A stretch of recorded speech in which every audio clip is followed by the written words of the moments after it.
Lena Moore thought she had won. After fleeing Chicago 7 months pregnant, abandoning everything she knew to escape the most dangerous man she'd ever loved, she believed the secret growing inside her would remain hers alone. She chose a forgotten hospital in rural Tennessee precisely because it didn't exist on any map that mattered. But as she held her newborn daughter after 40 brutal hours of labor, exhausted and vulnerable, the door opened. Adrian Falcone stood there, impeccably dressed, devastatingly calm, eyes fixed on the child in her arms. He had never stopped hunting, and now he had found them both. Welcome to a story of secrets, power, and the impossible choices we make for the ones we love. If you're drawn to tales of dangerous men and the women who challenge them, stay until the end. You won't regret it. And please, hit that like button and comment with your city so I can see how far this story travels. The fluorescent lights in the delivery room hummed with mechanical indifference as Lena Moore finally heard the sound she'd been waiting 40 hours to hear, her daughter's first cry. The wail was strong, indignant, furious at being pulled from warmth into the harsh reality of the world. Lena understood that fury intimately. "She's perfect," the nurse said, placing the tiny squirming bundle on Lena's chest. 8 pounds, 2 ounces, strong lungs. Lena's arms came up automatically, cradling the infant against her hospital gown. The baby's cries softened to hiccuping whimpers as she found her mother's heartbeat. Lena looked down at the scrunched face, the miniature fists waving weakly, the dark wisps of hair plastered to a delicate skull, and felt something crack open inside her chest, something painful and precious and utterly terrifying. "Hello, Isla," she whispered, her voice hoarse from screaming. "I'm your mama." The nurse smiled, making notes on a clipboard. "Beautiful name. Do you have the father's information for the birth certificate?" Lena's entire body went rigid. "No," she said, the word coming out harder than she intended. "There's no father. Just leave it blank." The nurse's expression flickered, just for a moment, with something that might have been judgment or pity. Lena had seen that look before, many times in the past 7 months. Single mother. Unwed. Alone. The scarlet letter of modern rural Tennessee, where people still whispered and churches still mattered and women like her were cautionary tales. "Of course," the nurse said, her voice professionally neutral. "We'll get you set up in recovery. You did beautifully, honey. Really beautifully." The words were kind, but Lena barely heard them. She was too busy studying Isla's face, cataloging every feature with desperate attention. The slope of her nose. Would that change? The shape of her eyes, still swollen from birth, but what color would they be? The curve of her chin, the set of her ears, the tiny birthmark just above her left eyebrow. Lena was searching for herself in those features, praying she would find only herself. Because if she saw him, if she saw even a trace of Adrian Falcone in this innocent face, she didn't know if she could bear it. They moved her to a private room 2 hours later. Lena had specifically requested the smallest, most isolated room in the facility. Grayson County Hospital wasn't large to begin with, 23 beds, understaffed, serving a population that had been declining for decades. The building itself looked like it hadn't been updated since the 70s, all industrial tile and beige walls and windows that didn't quite seal properly. It was perfect. Nobody who mattered would ever think to look for her here. This hospital didn't show up on national databases. The staff was local, insular, uninterested in outside affairs. The town of Litchfield, Kentucky, technically just across the Tennessee border, but Lena had told everyone she was from Nashville, was the kind of place where people came to disappear, and Lena had needed to disappear more than she'd ever needed anything in her life. "You comfortable?" A different nurse, older, with kind eyes and capable hands, adjusted Lena's pillows. "You want me to take the baby to the nursery so you can sleep?" "No." Lena's arms tightened instinctively around Isla, who was nursing with fierce determination. "She stays with me." The nurse nodded, unsurprised. "First-time mamas usually feel that way. You buzz if you need anything, and try to rest when she does. You're going to need your strength." When the door closed, Lena finally let herself exhale. The silence of the room was punctuated only by Isla's soft suckling sounds and the distant beep of monitors from somewhere down the hall. Through the window, she could see nothing but darkness and the faint outline of trees against a moonless sky. 7 months. She had survived 7 months of running, hiding, rebuilding herself from nothing. 7 months of working cash-only jobs under a borrowed name. 7 months of checking over her shoulder, jumping at shadows, seeing his face in every crowd. 7 months of carrying his child and trying desperately not to think about what that meant. Isla finished nursing and fell asleep instantly, her rosebud mouth still pursed as though dreaming of milk. Lena adjusted her carefully in the plastic hospital bassinet, then leaned back against the pillows, her body screaming with exhaustion. The epidural had worn off. Everything hurt, the kind of deep primal pain that reminded her she was still animal, still flesh and blood and nerve endings. The doctors had said she'd torn, that she'd need stitches, that recovery would take weeks. Lena had barely listened. She had survived worse pain than this. She had survived leaving Adrian Falcone. The memory hit her without warning, as it always did, sharp and sudden and utterly devastating. His apartment. 3 a.m, her hands shaking as she packed a single bag with whatever she could carry. The pregnancy test hidden at the bottom, 2 pink lines that had changed everything. His jacket still draped over the chair where he'd left it, smelling of expensive cologne and smoke and something darker she'd never been able to name. The framed photo on his nightstand. The two of them at some charity gala, her in a borrowed dress, him looking at her like she was the only person in the room who mattered. She'd left the photo, taken only what was hers, and walked out before dawn, before he could wake and see the truth in her eyes. Lena pressed her palms against her eyelids, willing the memory away. That was over. That life was over. Adrian Falcone, with his 3-piece suits and his dangerous eyes and his empire built on violence and fear, was a chapter she had closed permanently. He would never know about Isla. He would never find them. She had made certain of that. The knock came at 6:47 a.m. Lena jerked awake, disoriented, her body protesting the sudden movement. Isla was crying, had been crying, she realized with a rush of guilty panic. How long had she been asleep? "Come in," she called, reaching for the baby with fumbling hands. The door opened, and Lena's entire world stopped. Adrian Falcone stood in the doorway of her hospital room, perfectly composed in a charcoal suit that probably cost more than every piece of furniture Lena owned. His dark hair was immaculately styled, his jaw clean-shaven, his eyes, those devastating gray eyes that had once looked at her with something she'd almost believed was love, fixed on her with absolute certainty. He looked exactly as she remembered, exactly as he'd looked in her nightmares. Lena couldn't breathe, couldn't move, couldn't process what she was seeing. This wasn't possible. This wasn't real. "Hello, Lena," Adrian said quietly. His voice was exactly as she remembered too, cultured, controlled, containing multitudes beneath its calm surface. "It's good to see you." Isla's cries intensified. Lena's arms moved on pure instinct, pulling the baby against her chest, curling her body protectively around the tiny life she'd tried so desperately to hide. "How?" The word came out broken. "How did you—" "May I come in?" Adrian asked, as though this were a social call, as though he hadn't just shattered 7 months of carefully constructed safety with 4 quiet words. He didn't wait for an answer.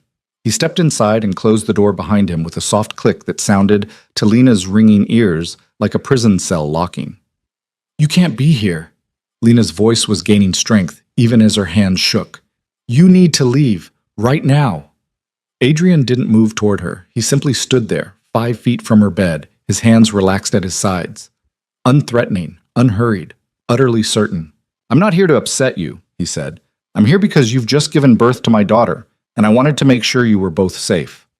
The words landed like physical blows. "My daughter." "She's not—" Lena started, but Adrian's expression stopped her.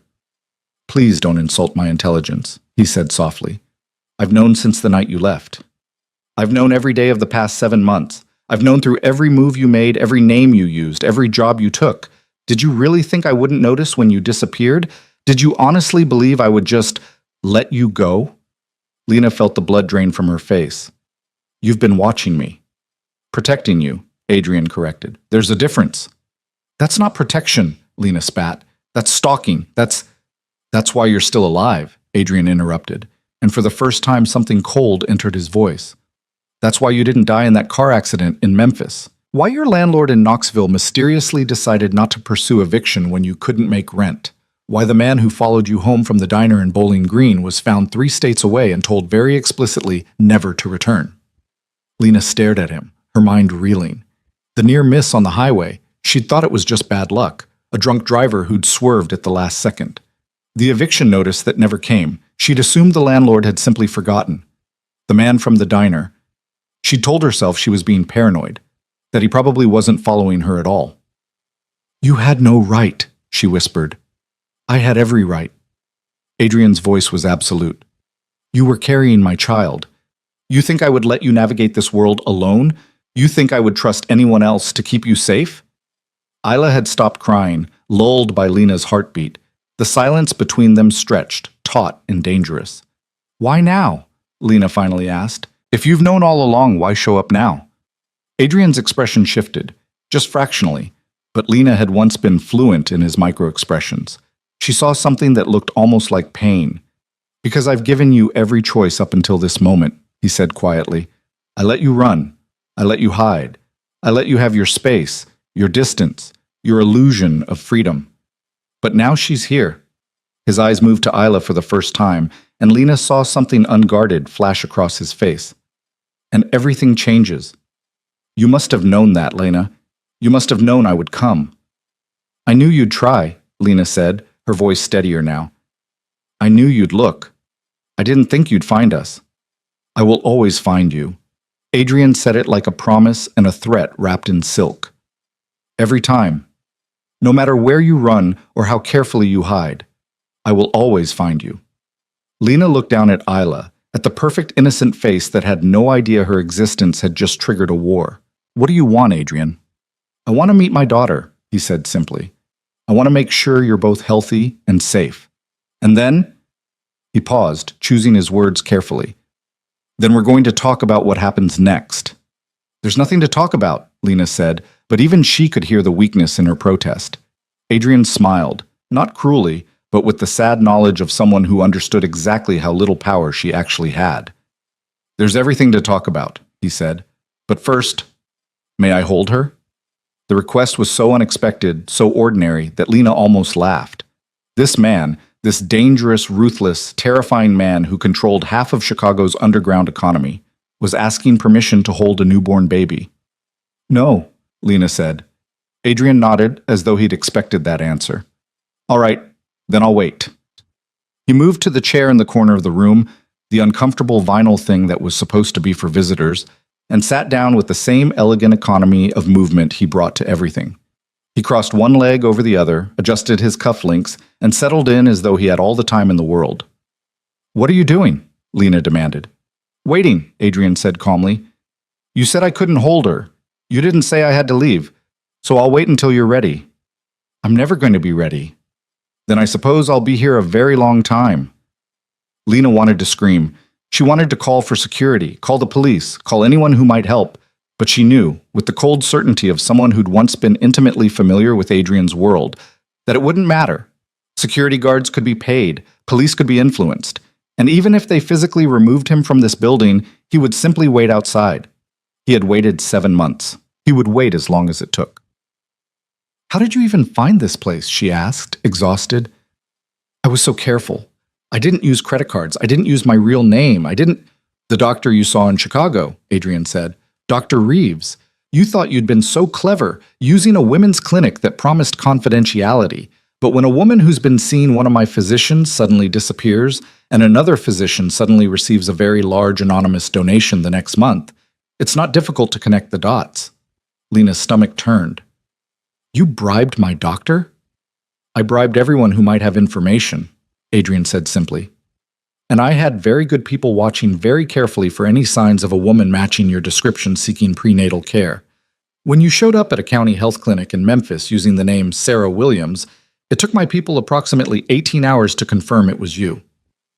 "That was 5 months ago," Lena said numbly. "Yes. You've been watching me for 5 months. 7 months, Adrian corrected. "I found you within 2 weeks of you leaving. I've been watching you the entire time." The violation of it, the complete and utter invasion of every moment she'd thought was hers alone, made Lena's vision blur with tears she refused to let fall. "I hate you," she whispered. "I know," Adrian said, and he sounded almost sorry. "But I'm still not leaving." Imnam, the nurse who came to check Lena's vitals at 8 o'clock, stopped short when she saw Adrian. "Oh," she said, her eyes widening. I didn't realize you had company. Should I come back? No, Lena said quickly. Please, come in. Adrian stood immediately, every inch the gentleman. I apologize for being here so early. I'm the baby's father. I came as soon as I heard. The lie, or was it a lie, came so smoothly that the nurse's expression immediately softened. Oh, how wonderful, she exclaimed. Dad made it for the birth? Unfortunately, no, Adrian said, with just the right note of regret. I was out of the country on business, but I got here as fast as I could. The nurse beamed at him, then at Lena. Well, isn't that lovely? And look at her, she's just precious. She began her examination of Lena, checking the incision sites, asking about pain levels, taking vital signs. Through it all, Adrian watched silently from his corner. When the nurse reached for Isla to do the newborn examination, Lena's hands tightened reflexively. It's all right, honey, the nurse said gently. I'm just going to weigh her and check her over. Dad, you want to come see? Adrian moved forward with careful, measured steps. He positioned himself on the opposite side of the examination table from Lena, keeping distance between them, and looked down at Isla for the first time at close range. Lena watched his face, watched for signs of recognition, of possessiveness, of the cold calculation she knew he was capable of. What she saw instead was something far more dangerous. Wonder. She has your mouth, Adrian said quietly, his eyes never leaving Isla's face. And your nose, but her eyes... He glanced up at Lena. Those might be mine. Too early to tell eye color, the nurse said cheerfully, oblivious to the tension crackling through the room. They're usually born with blue or gray eyes. Might change in the coming months. Adrian nodded, accepting this information with the same focused attention he brought to business negotiations. He was learning his daughter, Lena realized with growing horror, cataloging her, claiming her with his eyes, even if he couldn't yet touch her. 8 pounds, 3 ounces, the nurse announced. Up an ounce from birth weight. That's wonderful. She's nursing well? Yes, Lena said. And you're feeling all right? Any excessive bleeding, fever, unusual pain? No, just tired. Of course you are, honey. 40 hours of labor would exhaust anyone. The nurse swaddled Isla expertly and handed her back to Lena. You've got a strong, healthy baby girl. You should be very proud. Thank you, Lena whispered. The nurse turned to Adrian with a warm smile. And congratulations to you, Dad. She's just beautiful. Thank you, Adrian said, his voice perfectly calibrated to sound humble and grateful. We're very blessed. When the nurse left, Lena waited until the door closed completely before speaking. Don't do that, she said coldly. Do what? Pretend. Act like this is normal, like we're some happy family. Adrian returned to his chair, but this time Lena noticed he positioned it slightly closer to the bed. Not by much, maybe 6 inches, but closer. I'm not pretending anything, he said. That nurse assumed I was Isla's father because I am Isla's father. That's not pretense, that's fact. Biology doesn't make you a father. No, Adrian agreed. But it's a start. And I intend to be much more than biology, Lena. You don't get to decide that. Neither do you. Not alone. Not anymore. Adrian leaned forward, his elbows on his knees, his expression serious. I understand why you ran. I understand you were afraid, but running is over now. It's time to face reality. Reality, Lena repeated, her voice brittle. And what reality is that? That you and I created a child together. That she deserves better than a mother in hiding and a father who's a stranger. That whatever exists between us, anger, resentment, fear, whatever you want to call it, is secondary to her well-being. Her well-being, Lena said slowly. You want to talk about well-being?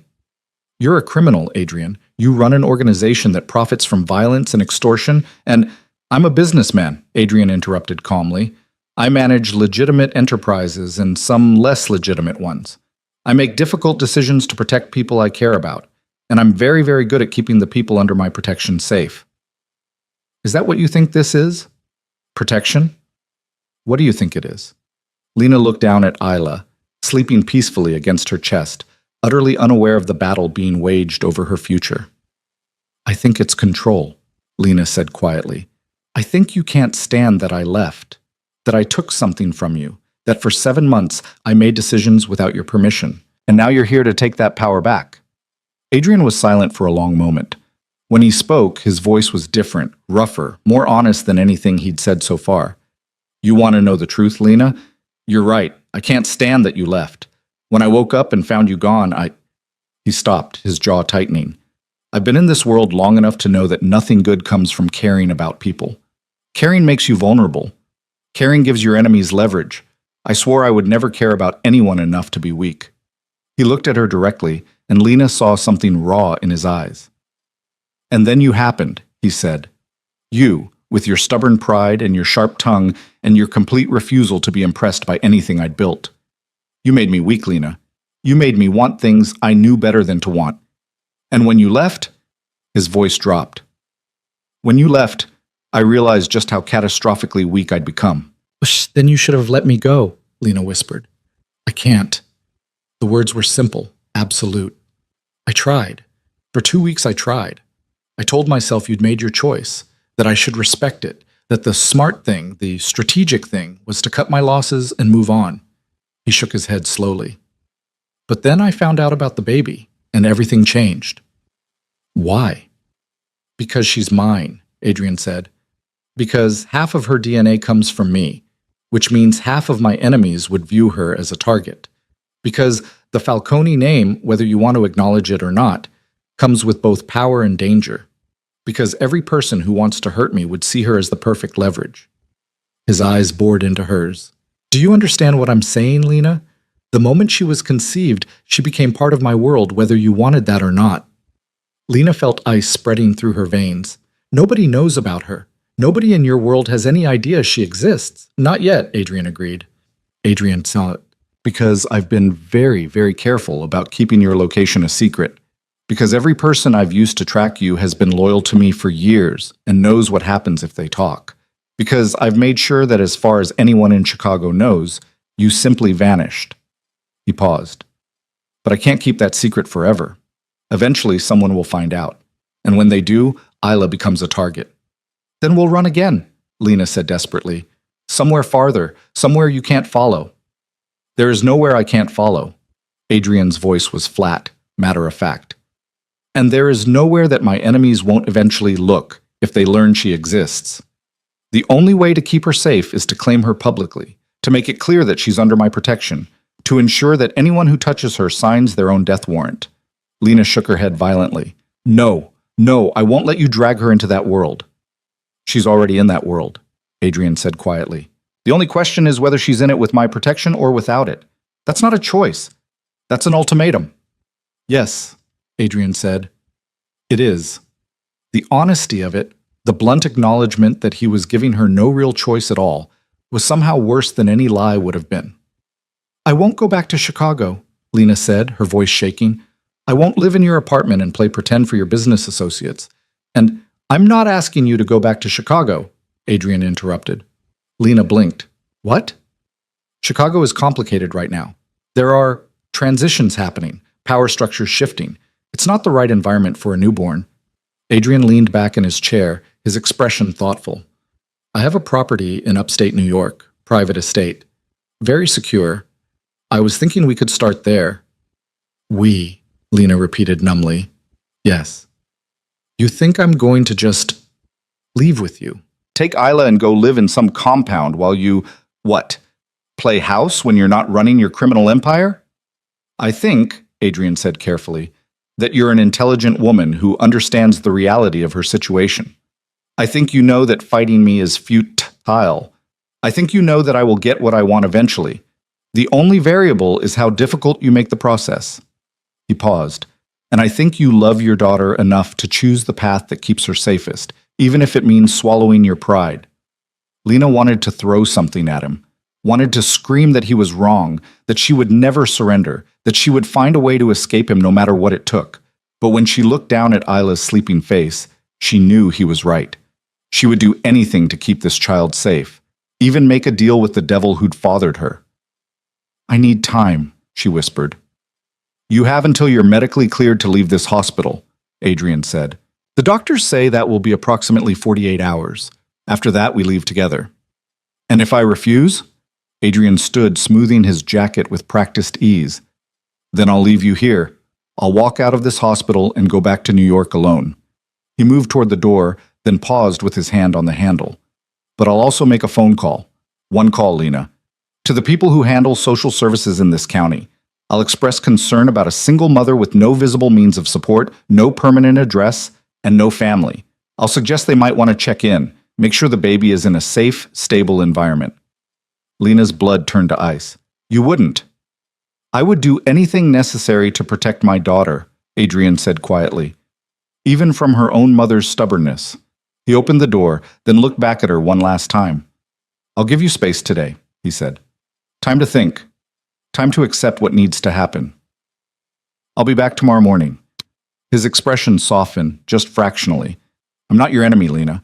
I know it doesn't feel that way right now, but everything I'm doing is to keep you both safe. Safe? Lena repeated, her voice hollow.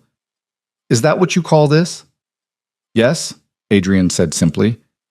Whether you believe it or not. And then he was gone, the door closing behind him with quiet finality. Lena sat in the sudden silence, Isla warm and trusting against her chest, and felt the walls of her carefully constructed freedom collapse around her. She had run as far as she could run, and it hadn't been far enough. The rest of the day passed in a blur of feeding, changing, trying to sleep while her mind raced in endless circles. Nurses came and went. Meals arrived on plastic trays. Isla woke and nursed and slept and woke again, her internal clock knowing nothing of day or night. Lena held her daughter and tried to think of a way out. By midnight, she'd considered and discarded a dozen plans. She could call the police, and accuse Adrian of what exactly? He'd made no threats. He'd been nothing but courteous to the hospital staff, and Lena knew enough about his world to know that local police were no match for the resources he could bring to bear. She could run again, but where? He'd found her in a town that barely existed. He'd tracked her through false names and cash-only transactions. And now she had a newborn who needed doctors, records, documentation. Running would be 10 times harder with Isla. She could fight him in court, but with what money? What lawyer? And even if she could afford legal representation, Adrian's lawyers would bury her in paperwork while he made his phone calls to social services, questioned her fitness, painted her as unstable. Every path led back to the same conclusion. She was trapped. The knowledge sat in her chest like a stone, heavy and cold and utterly immovable. At 2 a.m, Isla finally settled into deep sleep. Lena laid her carefully in the bassinet and allowed herself to cry, quietly, so as not to wake the baby. Great gasping sobs that shook her entire body and brought no relief. She had tried so hard. She had been so careful, and it hadn't mattered. Adrian had won before the game even started. When the tears finally stopped, Lena felt emptied out, scraped raw. She washed her face in the tiny bathroom, avoiding her reflection in the mirror. She didn't want to see what 7 months of running and 40 hours of labor and one devastating conversation had done to her features. She returned to the bed and stared at the ceiling, watching the slow movement of headlights across the wall as occasional cars passed on the road outside. The truth, the horrible, inescapable truth, was that Adrian had been right about one thing.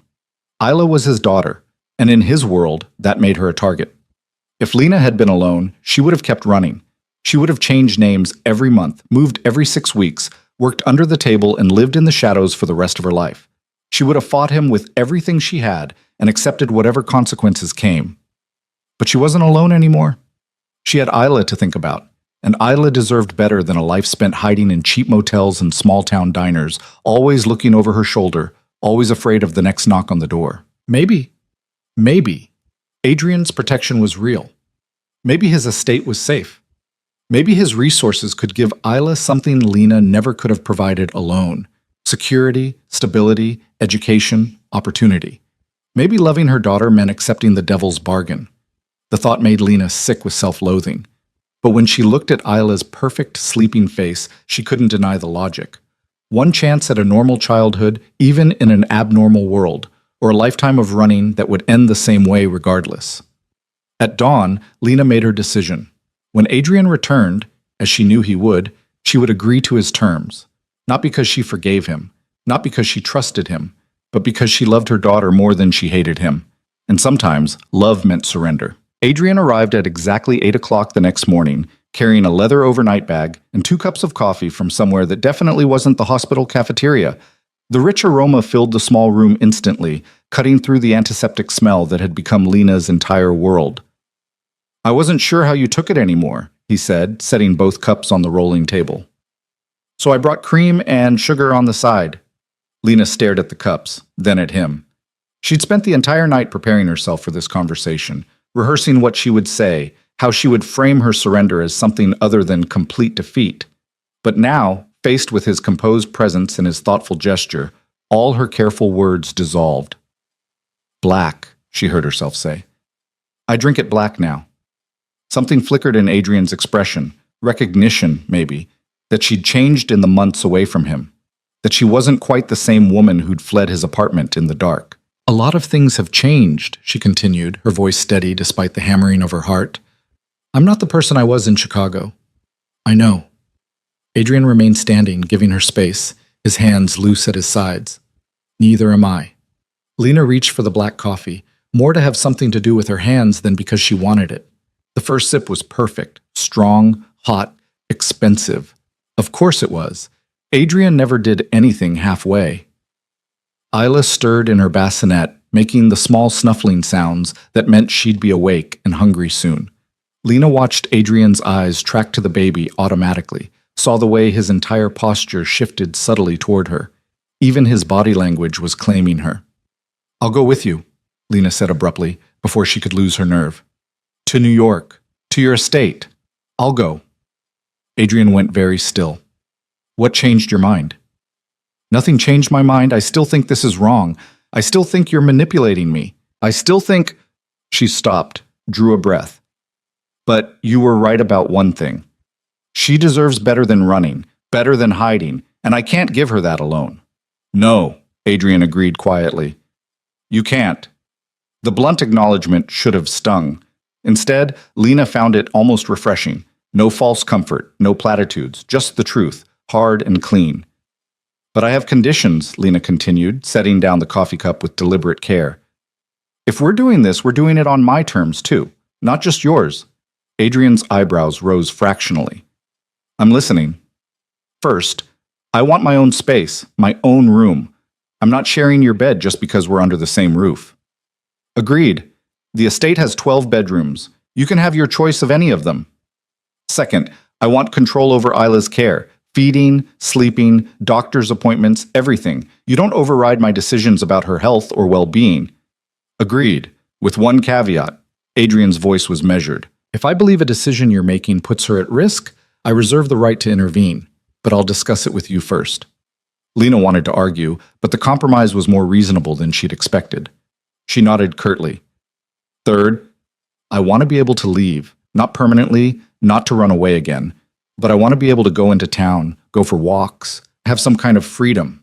I'm not living in a prison. The estate grounds are extensive, Adrian said. 40 acres. You can go anywhere on the property. Off the property requires security. Security? Lena repeated flatly. Non-negotiable. Adrian's voice was firm. I meant what I said yesterday, Lena. There are people who would hurt you to hurt me. People who would see Isla as leverage. Until I've made certain arrangements, until the right people know that touching either of you means war, you don't leave the property without protection. Lena's hands clenched around the coffee cup. How long? I don't know, weeks, maybe. A month or two at most.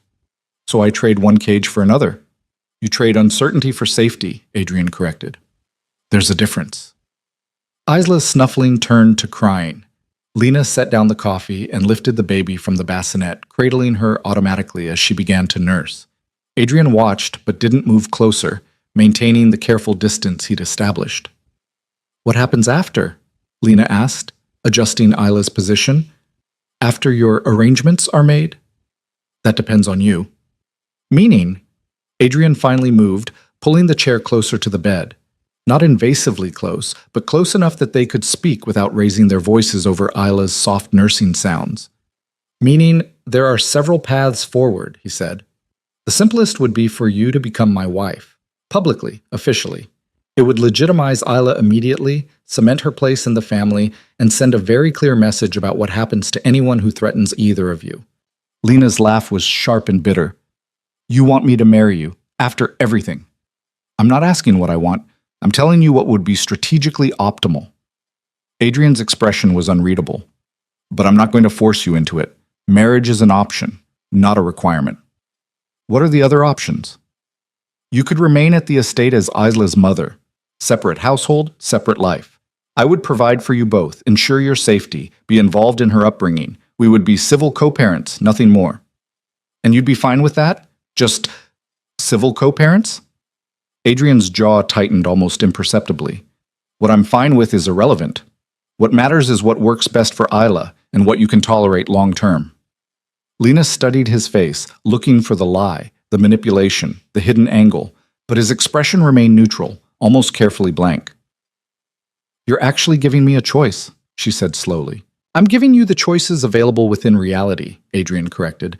You can't choose to return to this life, running and hiding. That's not safe for Isla. You can't choose to cut me out entirely. She's my daughter, and I will be part of her life. But within those parameters, yes, you have choices. Isla finished nursing and fell asleep against Lena's chest, milk-drunk and boneless. Lena held her, feeling the tiny heartbeat against her own, and tried to process this new version of Adrian. The man she'd known in Chicago had been charming and intense and utterly certain of his own rightness. This man, this careful, measured negotiator, was someone different. Why are you being reasonable? Lena asked quietly. Because I've had 7 months to think about what I did wrong. Adrian's voice was low, almost rough. 7 months to understand why you ran, and I realize that control doesn't work with you, Lena. Force doesn't work. You're not the kind of woman who bends to pressure. So this is a new strategy. This is me learning from my mistakes. Lena wanted to believe it was that simple, but she'd learned enough about Adrian's world to know that nothing was ever simple. What do you get out of this? She asked. Out of being reasonable and giving me choices? Adrian leaned back in the chair, his expression thoughtful. I get to be in my daughter's life. I get to keep you both safe. And I get the possibility, not the guarantee, but the possibility, that someday you might stop looking at me like I'm a monster. The honesty of it caught Lena off guard. She opened her mouth to respond, but the door opened before she could speak. A woman entered, tall, elegant, probably in her early 60s, with perfectly styled silver hair and the kind of bone structure that suggested she'd been stunning in her youth. She wore a tailored dress in deep burgundy and carried herself with the unconscious authority of someone who'd never had to demand respect. I hope I'm not interrupting, she said, her voice cultured and warm. Adrian stood immediately. Mother, I wasn't expecting you until this afternoon. Mother. Lena felt her entire body tense. The woman's eyes moved to Lena, then to the baby in her arms, and her expression softened in a way that looked entirely genuine. I couldn't wait, she said simply. Adrian called yesterday and told me I had a granddaughter. Did you really think I would stay away? Adrian made introductions with careful formality. Lena, this is my mother, Victoria Falcone. Mother, this is Lena Moore. And this, his voice changed, warming in a way Lena had never heard before, is Isla. Victoria moved closer to the bed, her movements graceful and unhurried. May I? She asked, gesturing to the chair Adrian had vacated. Lena nodded, unsure what else to do. Victoria sat and looked at Isla with undisguised wonder. Oh, she breathed. Oh, Adrian, she's perfect. She is, Adrian agreed, and Lena heard the pride in his voice. The ownership. She has your mouth, Victoria continued, clearly addressing Lena now. And what beautiful coloring. How was your labor, dear? Adrian said it was quite long. The shift from grandmother to concerned woman happened so naturally that Lena found herself answering before she'd consciously decided to. 40 hours, but she's healthy. That's what matters. 40 hours, Victoria repeated, her expression sympathetic. You poor thing, and here you are, having to deal with my son appearing out of nowhere. I can only imagine what a shock that must have been. Lena glanced at Adrian, who was watching the exchange with wary interest. It was unexpected, Lena said carefully. I'm sure it was. Victoria's smile was knowing. Adrian has many strengths, but subtlety isn't always among them. She turned to her son. Would you mind giving us a few minutes? I'd like to speak with Lena privately.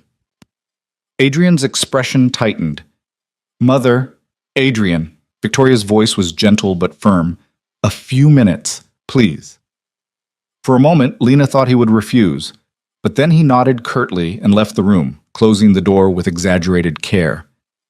The silence that followed was surprisingly comfortable. Victoria continued to gaze at Isla, her expression soft. "I'm not here to pressure you," she said finally, "or to tell you what my son wants you to hear.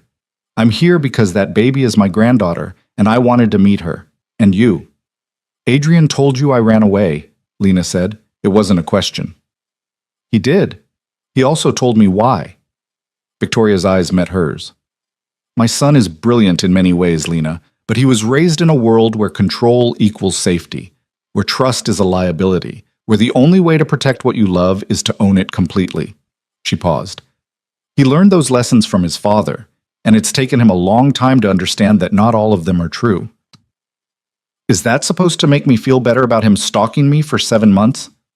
"No," Victoria said bluntly. "It's supposed to give you context, not forgiveness. Context." She shifted in her chair. "I won't pretend my son handled this well. He didn't. But I also know that when he told me you were pregnant and missing, the fear in his voice was real. He wasn't angry, Lena. He was terrified." Lena looked down at Isla, processing this. Terrified of what? That something would happen to you, that you'd be hurt, or worse, and he wouldn't be there to prevent it, that his enemies would find you before he did. Victoria's voice was steady. "Adrian has spent his entire adult life controlling every variable, managing every risk. And suddenly, the two people who mattered most were completely beyond his control. It nearly broke him." "He seems pretty controlled to me," Lena said. "Yes, well, that's his armor." Victoria smiled sadly. "But I'm his mother. I saw him those first few weeks after you left. I watched him work 20-hour days because he couldn't sleep. Watched him tear apart his entire organization trying to find you. Watched him become someone I barely recognized." Lena didn't want to feel sympathy. Didn't want to imagine Adrian suffering. It was easier to keep him as a villain in her mind, easier to justify her hatred. "Why are you telling me this?" she asked. "Because I think you deserve to know the man you're making decisions about." Victoria reached out slowly, telegraphing the movement, and gently touched Isla's hand. The baby's fingers curled reflexively around her grandmother's finger. "And because I want you to know that if you choose to be part of this family, you won't be alone with him. I'm here. And I promise you, I won't let my son repeat his father's mistakes." "What mistakes were those?" Victoria's expression darkened. "He loved my mother, but he never saw her as an equal. Never gave her choices. Never asked what she wanted." She looked at Lena directly. "She died when Adrian was 12, and I've often wondered if she might have lived longer if she'd been less trapped." The weight of that confession hung in the air. "I'm sorry," Lena said quietly. "So am I." Victoria stood gracefully. "But I'm not going to let history repeat itself. If you come to the estate, and I hope you will for Isla's sake, you'll have an ally in me. Someone who understands what it's like to love a Falcone man while also needing to be your own person." She moved toward the door, then paused. "One more thing, dear. Adrian told you that you have choices. I want you to know that's true. I'll make sure it stays true." Then she was gone, leaving Lena alone with her sleeping daughter and 1,000 new questions. Adrian returned 5 minutes later, 2 fresh cups of coffee in hand. "Well?" he asked. "Well, what?" "What did she say?" Lena accepted the coffee, noting that this one had cream already added. He'd been paying attention earlier. "That's between me and your mother." Adrian's expression suggested he wanted to press, but he simply nodded and reclaimed his chair. They sat in silence for a while, the only sounds Isla's soft breathing and the distant beep of hospital machinery. It was almost peaceful, almost normal. "When would we leave?" Lena asked finally. "The doctors want to keep you another 24 hours, so tomorrow afternoon." Adrian's voice was carefully neutral. "I've arranged for a private medical transport. The estate has a fully equipped medical suite and a staff physician on call. You'll have everything you need." "Of course you have," Lena muttered. "I've had 7 months to plan, Lena. I wasn't going to leave anything to chance." She looked at him then, really looked at him, saw the shadows under his eyes that suggested his sleep hadn't been peaceful, saw the tension in his shoulders that his expensive suit couldn't quite hide, saw the way his gaze kept drifting to Isla, hungry and wondering and almost vulnerable. "You can hold her," Lena heard herself say. "If you want." Adrian's entire body went still. "You're sure?" "No, but you're her father. And if we're doing this, if we're really going to try to make this work, then you should hold your daughter. Adrian moved slowly, carefully, like he was approaching a wild animal that might bolt. He stood next to the bed, and Lena shifted Isla in her arms, preparing to hand her over. Support her head, Lena instructed, her voice sharper than she intended. And her neck. She can't. I know, Adrian said softly. I've been reading. Of course he had. Lena transferred Isla into his arms, watching his hands position themselves with surprising competence. He cradled the baby against his chest, one hand under her head, the other supporting her tiny body, and looked down at her with an expression Lena had never seen on his face before, complete and utter awe. Hello, Isla, he whispered. I'm your father. Isla slept on, oblivious to the enormity of the moment, but Lena felt something crack in her chest, something that had been holding tight against Adrian since the moment he'd walked into this room. He wasn't performing, he wasn't calculating. He was simply a man meeting his daughter for the first time, and the raw emotion on his face was impossible to fake. She's so small, he said, wonder threading through his voice. The book said 8 pounds was average, but she feels fragile, Lena supplied. Yes. Adrian's arms tightened fractionally, protective. How do you do this? How do you take care of something so fragile and not break it? Very carefully, and with a lot of fear that you're doing it wrong. Adrian looked up at her, and for just a moment, they weren't enemies or captor and captive or even ex-lovers. They were just two terrified people trying to figure out how to keep a tiny human alive. I don't know how to be a father, Adrian admitted quietly. I don't know how to be a mother. Then I guess we'll figure it out together. The word should have felt like a threat, like another move in his game of control. But watching him hold Isla with such careful reverence, Lena found herself wanting to believe they might actually be true. The moment broke when Isla woke, her face scrunching in preparation for a wail. Adrian looked panicked, and despite everything, Lena almost smiled. She's hungry, Lena said. I need to feed her. Adrian handed Isla back with visible reluctance, then retreated to his chair while Lena nursed. The silence this time felt different, less hostile, more contemplative. My mother likes you, Adrian said eventually. She doesn't know me. She knows enough. Victoria Falcone is an excellent judge of character. If she didn't think you were worthy of being Isla's mother, you'd know. Lena processed this. Is that supposed to be comforting? It's supposed to be honest. Adrian leaned forward. I know you don't trust me. I know you have every reason not to. But my mother is different. She has no agenda except Isla's well-being. If you need someone to talk to, someone who understands what it's like to navigate this world without being blind to its dangers, talk to her. You're trying to win me over through your mother? I'm trying to give you allies, Adrian corrected, because you're going to need them, and because I'm self-aware enough to know I'm not always going to be the person you want to turn to. Isla finished eating and promptly spit up on Lena's hospital gown. Lena grabbed for the burp cloth, trying to clean the mess while simultaneously keeping Isla from crying. Adrian stood immediately, grabbing a handful of tissues from the box by the bed and helping without being asked. It was such a small thing, such a domestic, ordinary gesture, but it made something in Lena's chest tighten with an emotion she didn't want to name. Thank you, she said quietly. You're welcome. They cleaned up together in silence, and when Isla was finally settled and clean, Lena laid her back in the bassinet. She was suddenly exhausted, the kind of bone-deep weariness that came from emotional upheaval on top of physical recovery. You should rest, Adrian said, reading her accurately. I'll stay. If you need anything, you don't have to stay. I want to. Lena looked at him, this dangerous man who'd tracked her across state lines and threatened her into compliance, who was now offering to sit vigil while she slept simply because he wanted to be near his daughter. The contradictions were giving her whiplash. Fine, she said, too tired to argue. But if you wake the baby, I'm throwing you out. Adrian's lips twitched in what might have been the ghost of a smile. Understood. Lena lay back against the pillows and closed her eyes. She expected to lie awake, too aware of Adrian's presence, actually sleep, but exhaustion won, pulling her under within minutes. She woke hours later to the sound of low voices. For a moment she was disoriented. Then she remembered where she was, why Adrian was there. She kept her eyes closed, listening. She's beautiful, Adrian. Victoria's voice, warm and proud. Absolutely beautiful. She is. Adrian sounded different talking to his mother, less guarded. I held her, earlier. Lena let me hold her. And? And I'm terrified I'm going to fail her, that I'm going to do what Father did, love her so much that I suffocate her. The fact that you're aware of that possibility means you won't. Victoria's voice was gentle. Your father never questioned himself, never thought he might be wrong. You're already different, darling. Silence, then. She hates me, Mother. Lena. She looks at me like I'm the enemy. Can you blame her? No. Adrian's voice was heavy. No, I can't. Then give her time, give her space.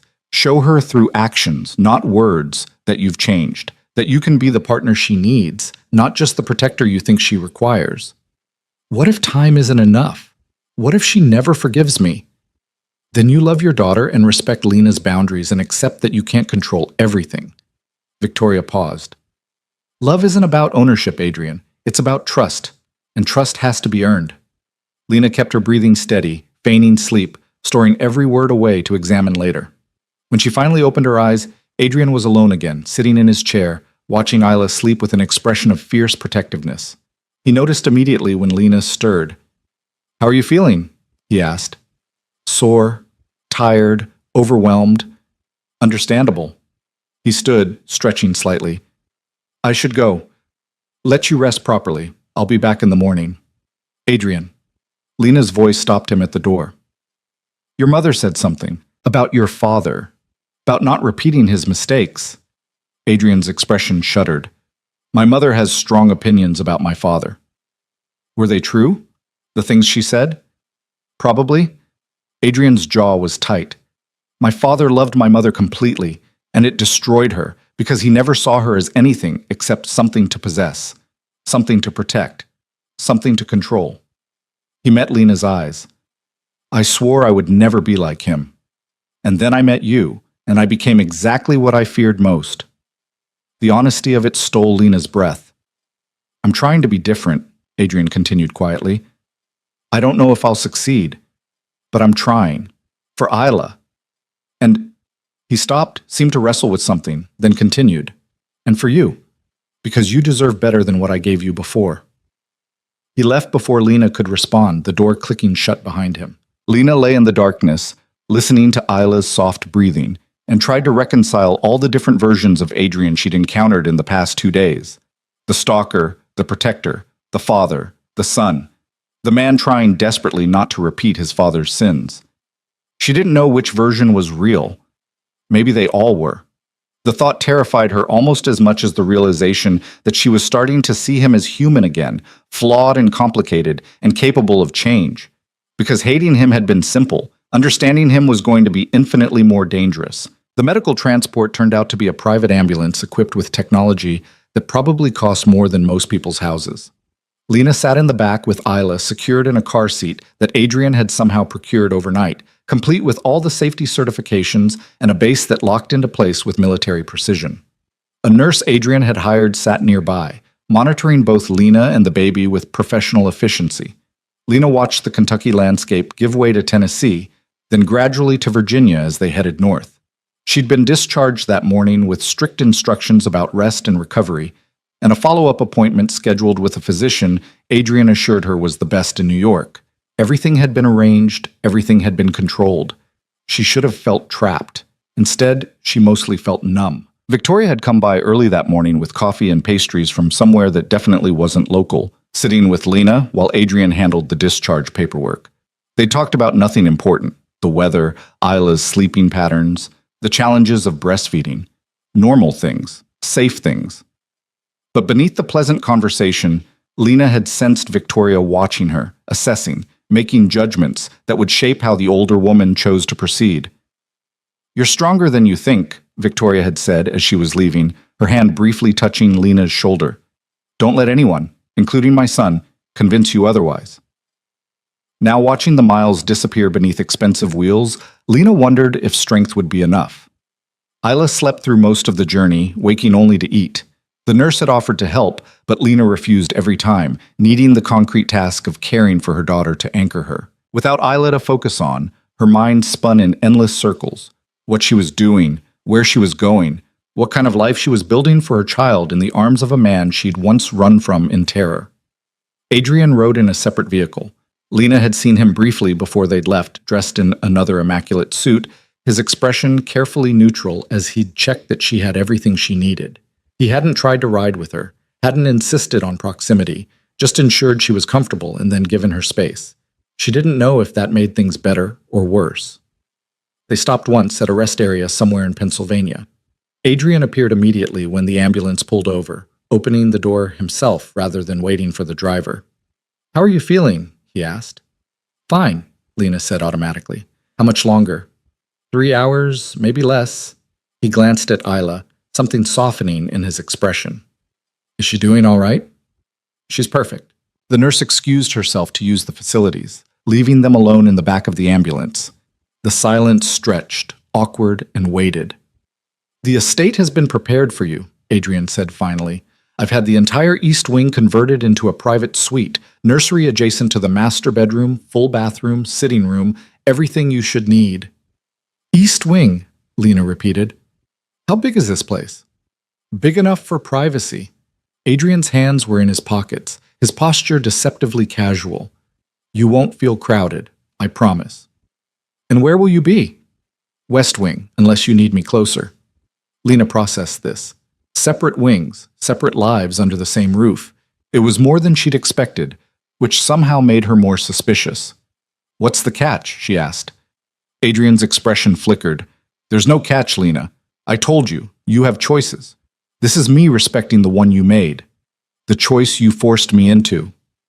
"Yes," he acknowledged quietly, "but I'm trying to make it as bearable as possible."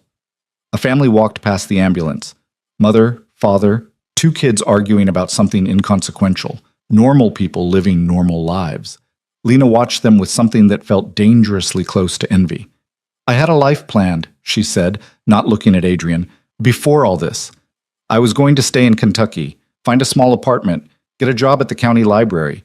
They'd already said they'd hire me once I recovered from giving birth. Raise Isla somewhere quiet and safe and mine." "I know," Adrian said. "You took that from me." "I know that too." His voice was rough. "And if there were any other way, any way at all to keep you both safe without taking your freedom, I would choose it. But there isn't. My world doesn't allow for that kind of separation." Lena finally looked at him. "Do you ever regret it? Your world? The choices you made that led you here?" Adrian was quiet for a long moment, his eyes distant. "Every day," he said finally, "but regret doesn't change reality. I am what I am, Lena, and Isla is who she is because of that. The only question now is how we move forward." The nurse returned before Lena could respond, and Adrian stepped back, letting the professionals take over. But as they pulled back onto the highway, Lena found herself thinking about his answer. Every day. She hadn't expected honesty, hadn't expected him to admit to regret at all. The Adrian she'd known in Chicago had been utterly certain of himself, convinced that every choice he made was the right one, the only one. This version, this careful, measured man who acknowledged his mistakes, was disorienting. It would be easier if he stayed a villain. If he remained the controlling monster she'd built him into during her months of running, but he kept showing her glimpses of something else, something more complicated. And Lena didn't know what to do with complicated. They arrived at the estate as the sun was beginning to set. Lena's first glimpse came through the ambulance window. A long driveway lined with old-growth trees, perfectly manicured lawns stretching in every direction, and finally a house that looked more like a manor from a period drama than an actual residence. "You've got to be kidding me," she muttered. The nurse smiled. "It's impressive, isn't it? I've worked for Mr. Falcone before. His properties are always stunning." Lena didn't want to be impressed, didn't want to acknowledge that the sweeping architecture and obvious wealth on display were breathtaking. But as the ambulance pulled up to the main entrance, she couldn't help staring. Adrian was already there, having somehow arrived ahead of them, despite leaving after they did. He opened the ambulance door himself, his eyes going to Lena first, then to Isla. "Welcome home," he said quietly. "Home." The word made Lena's stomach clench. A small army of staff appeared, not crowding, but ready to help. A woman in her 50s with a kind face took charge immediately, introducing herself as Margaret, the household manager. We've prepared everything exactly as Mr. Falcone specified, Margaret said warmly. But if there's anything you need changed, you just let me know. This is your home now, and we want you comfortable. Lena let herself be ushered inside, Isla still sleeping in her carrier. The interior was even more impressive than the exterior. High ceilings, beautiful moldings, artwork that probably belonged in museums. But it was also surprisingly warm. Someone had filled the main hall with fresh flowers. Soft music played from hidden speakers. The lighting was gentle, welcoming. Adrian had prepared this for her, had thought about what might make her comfortable. The realization was almost harder to bear than open hostility would have been. Your suite is this way, Margaret said, leading them toward a grand staircase. We have an elevator as well, if you'd prefer. Mr. Falcone mentioned you're still recovering. The elevator, Lena admitted. Her body was screaming after hours in the ambulance, the stitches pulling with every step. Adrian appeared at her elbow. Let me take her, he said, gesturing to Isla's carrier. Lena's hands tightened on the handle automatically, but the rational part of her brain recognized she was being stubborn for the sake of stubbornness. She released her grip, letting Adrian lift the carrier with careful hands. The elevator was old-fashioned but immaculately maintained, barely large enough for the three of them, plus Margaret. Lena found herself pressed against Adrian's side, close enough to smell his cologne, the same one he'd always worn, familiar and devastating. She edged away as much as the small space allowed. The doors opened onto a hallway lined with more artwork and thick carpet that muffled their footsteps. Margaret led them to a set of double doors at the end. The East Wing, she announced, pushing the doors open with a flourish. Lena stepped inside and stopped. The suite was beautiful, not in the overwhelming, ostentatious way she'd feared, but in a way that felt almost personal. Soft grays and creams, comfortable furniture that looked lived in rather than decorative, windows that overlooked gardens she could just make out in the fading light.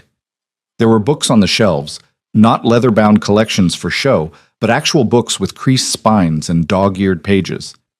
And through an open doorway, she could see the nursery. I'll let you get settled, Margaret said. Dinner will be ready whenever you'd like. Just ring. There's a panel by the door. And if you need anything at all, day or night, we're here. She disappeared with professional discretion, leaving Lena alone with Adrian and Isla. Adrian set the carrier down gently and straightened. The nursery has everything the pediatrician recommended. If something's missing, we can get it immediately. There's a private physician on call, Dr. Sarah Chen. She specializes in postpartum care and pediatrics. She'll come by tomorrow to check on you both, unless you'd rather wait. Lena walked to the nursery door and looked in. A crib with impossibly soft bedding, a changing table stocked with every supply imaginable, a rocking chair positioned by the window, a mobile hanging above the crib with delicate stars and moons. Everything perfect, everything controlled. When did you do all this? She asked. I've been working on it for months. Adrian remained in the doorway, not entering the nursery without invitation. Since I found out you were pregnant, I didn't know if you'd ever see it, but I wanted it ready, just in case. Lena turned to face him.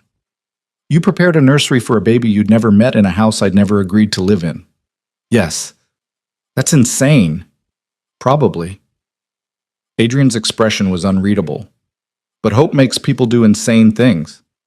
Hope, Lena repeated. You call this hope? What would you call it? Lena didn't have an answer. She turned back to the nursery, taking in all the careful details. Someone had painted clouds on the ceiling. Someone had chosen books for the shelf that were age-appropriate and diverse. Someone had thought about what a child would need, not just now, but in the months and years to come. I should let you rest, Adrian said. You've had a long day. Wait. Lena's voice stopped him. The books. In the other room. Did you choose those? Some of them. My mother helped with others. She said... He paused. She said you'd need your own things. Not just things for Isla, things that were yours. Lena felt something crack in her chest again. Thank you, she said quietly. Adrian nodded and left without another word. Alone in the suite, Lena lifted Isla from the carrier and held her close. The baby was starting to wake, her face scrunching in preparation for crying. Lena sat in the rocking chair, which was exactly the right height, exactly the right comfort level, and began to nurse. Through the window, she could see the ground stretching into darkness. 40 acres, Adrian had said. 40 acres of beautiful prison. But as she looked around the nursery, at the care that had gone into every detail, The thought behind every choice, she found herself wondering if prison was the right word after all. The next morning brought Dr. Chen, who was everything Adrian had promised: competent, warm, respectful of Lena's privacy, while being thorough in her examination. She pronounced both Lena and Isla healthy, gave instructions for continued recovery, and left her personal number. "Call any time," she said. "Day or night, mister. Falcone has made it very clear that you and Isla are the priority." After she left, Lena explored the suite more thoroughly. The bathroom was enormous, with a tub deep enough to actually soak in, and a shower with enough shower heads to qualify as excessive. The closet held clothes in her exact size, casual, comfortable things, not the designer pieces she might have expected. Someone had paid attention to what she actually wore, not what they thought she should wear. The books on the shelf ranged from literary fiction to mysteries to parenting guides. The desk by the window was stocked with good paper and expensive pens. Someone had even included a journal, the leather cover soft and unmarked. It was like Adrian had tried to recreate everything she might have had in her imagined Kentucky apartment, except with unlimited resources. The thought should have made her angry. Instead, it just made her tired. Victoria arrived after lunch, knocking softly before entering with the careful courtesy of someone respecting boundaries. "How are you settling in?" she asked, immediately gravitating to Isla, who was awake and alert in Lena's arms. "It's—" Lena searched for words. "It's a lot." "I imagine it is." Victoria settled into one of the comfortable chairs. "May I hold her?" Lena handed Isla over, watching as Victoria cradled her granddaughter with the easy competence of someone who'd done this before. "She looks like Adrian did as a baby," Victoria murmured. Same serious expression, same way of studying everything. "Does she?" Lena hadn't seen baby pictures of Adrian, hadn't thought to ask. "I brought albums," Victoria said, gesturing to a bag Lena hadn't noticed. "Thought you might like to see, know who your daughter comes from." They spent the afternoon looking through photos. Adrian as a baby, solemn and watchful. Adrian as a child, already showing signs of the intensity that would define him. Adrian as a teenager, growing into the face Lena knew. And then photos of a man Lena assumed was his father, same build, same coloring, but with eyes that held something colder than anything she'd ever seen in Adrian's face. "Thomas Falcone," Victoria said, her voice carefully neutral. "Adrian's father, my husband." "Adrian said you have strong opinions about him." Victoria's smile was sad. "I loved him. That's what made it so terrible. He loved me too, in his way, but he never saw me as separate from himself. Never understood that love doesn't mean ownership." She looked at Lena directly. "Adrian is trying very hard not to make the same mistakes. I hope you'll give him the chance to prove it." "Why do you care?" Lena asked. "If he hurt me before, if he forced me here, why are you on his side?" "I'm not on his side," Victoria said gently. "I'm on Isla's side. And Isla needs both her parents to figure out how to coexist, even if they can never be together the way Adrian might wish." She paused. "But I'm also a mother who watched her son destroy himself for 7 months thinking he'd lost you, who saw him become someone I barely recognized, and who's now watching him try desperately to be better. That's worth something, Lena. Not forgiveness necessarily, but acknowledgement." Isla began to fuss, and Lena took her back, settling into the familiar routine of feeding and soothing. Victoria watched with the fond attention of a grandmother. "He hasn't asked to see her today," Lena said quietly. "I thought he'd be here constantly." "He's giving you space." "I told him to." Victoria's expression was knowing. Adrian's instinct is to be present for everything, to control every variable, but I reminded him that smothering you would only push you away, so he's trying to be patient. "Is he still watching, even here?" "The estate has security, if that's what you mean, but Adrian isn't monitoring your movements or listening to your conversations. He's in the West Wing, working, probably going out of his mind wanting to check on you, but respecting the boundaries you set." Victoria stood, smoothing her elegant dress. "You should know, Lena, you have more power here than you think. Adrian will do almost anything to keep you comfortable, to keep you here.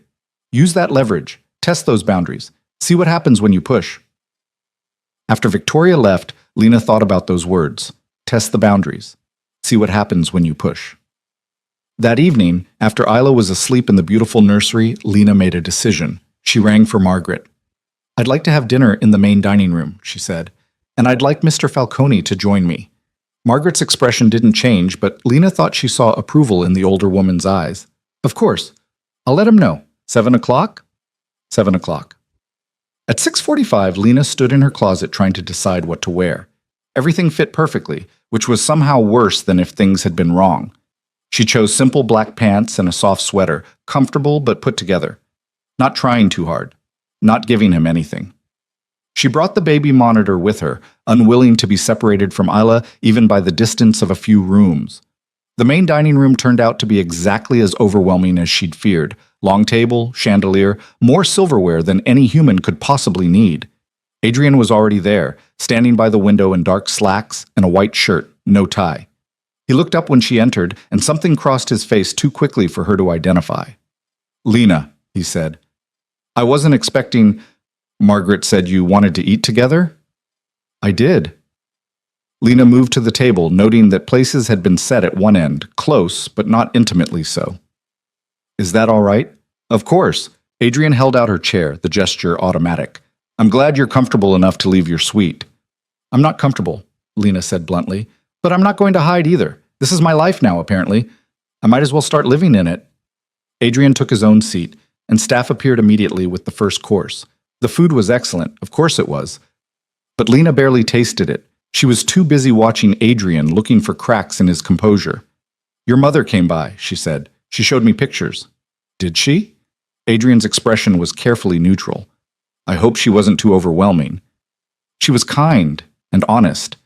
She said I should test my boundaries here, see what happens when I push." Adrian's lips twitched in what might have been amusement.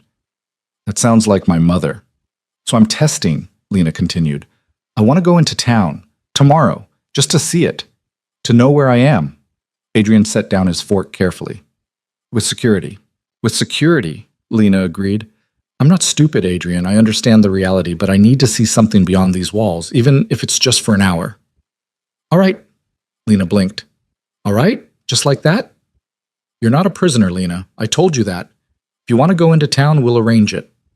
Adrian's expression was serious. "I appreciate you telling me rather than just leaving. That's a good sign." "A sign of what?" "That you're willing to work within the parameters we've established. That you're not just looking for ways to run." He paused. "Are you looking for ways to run?"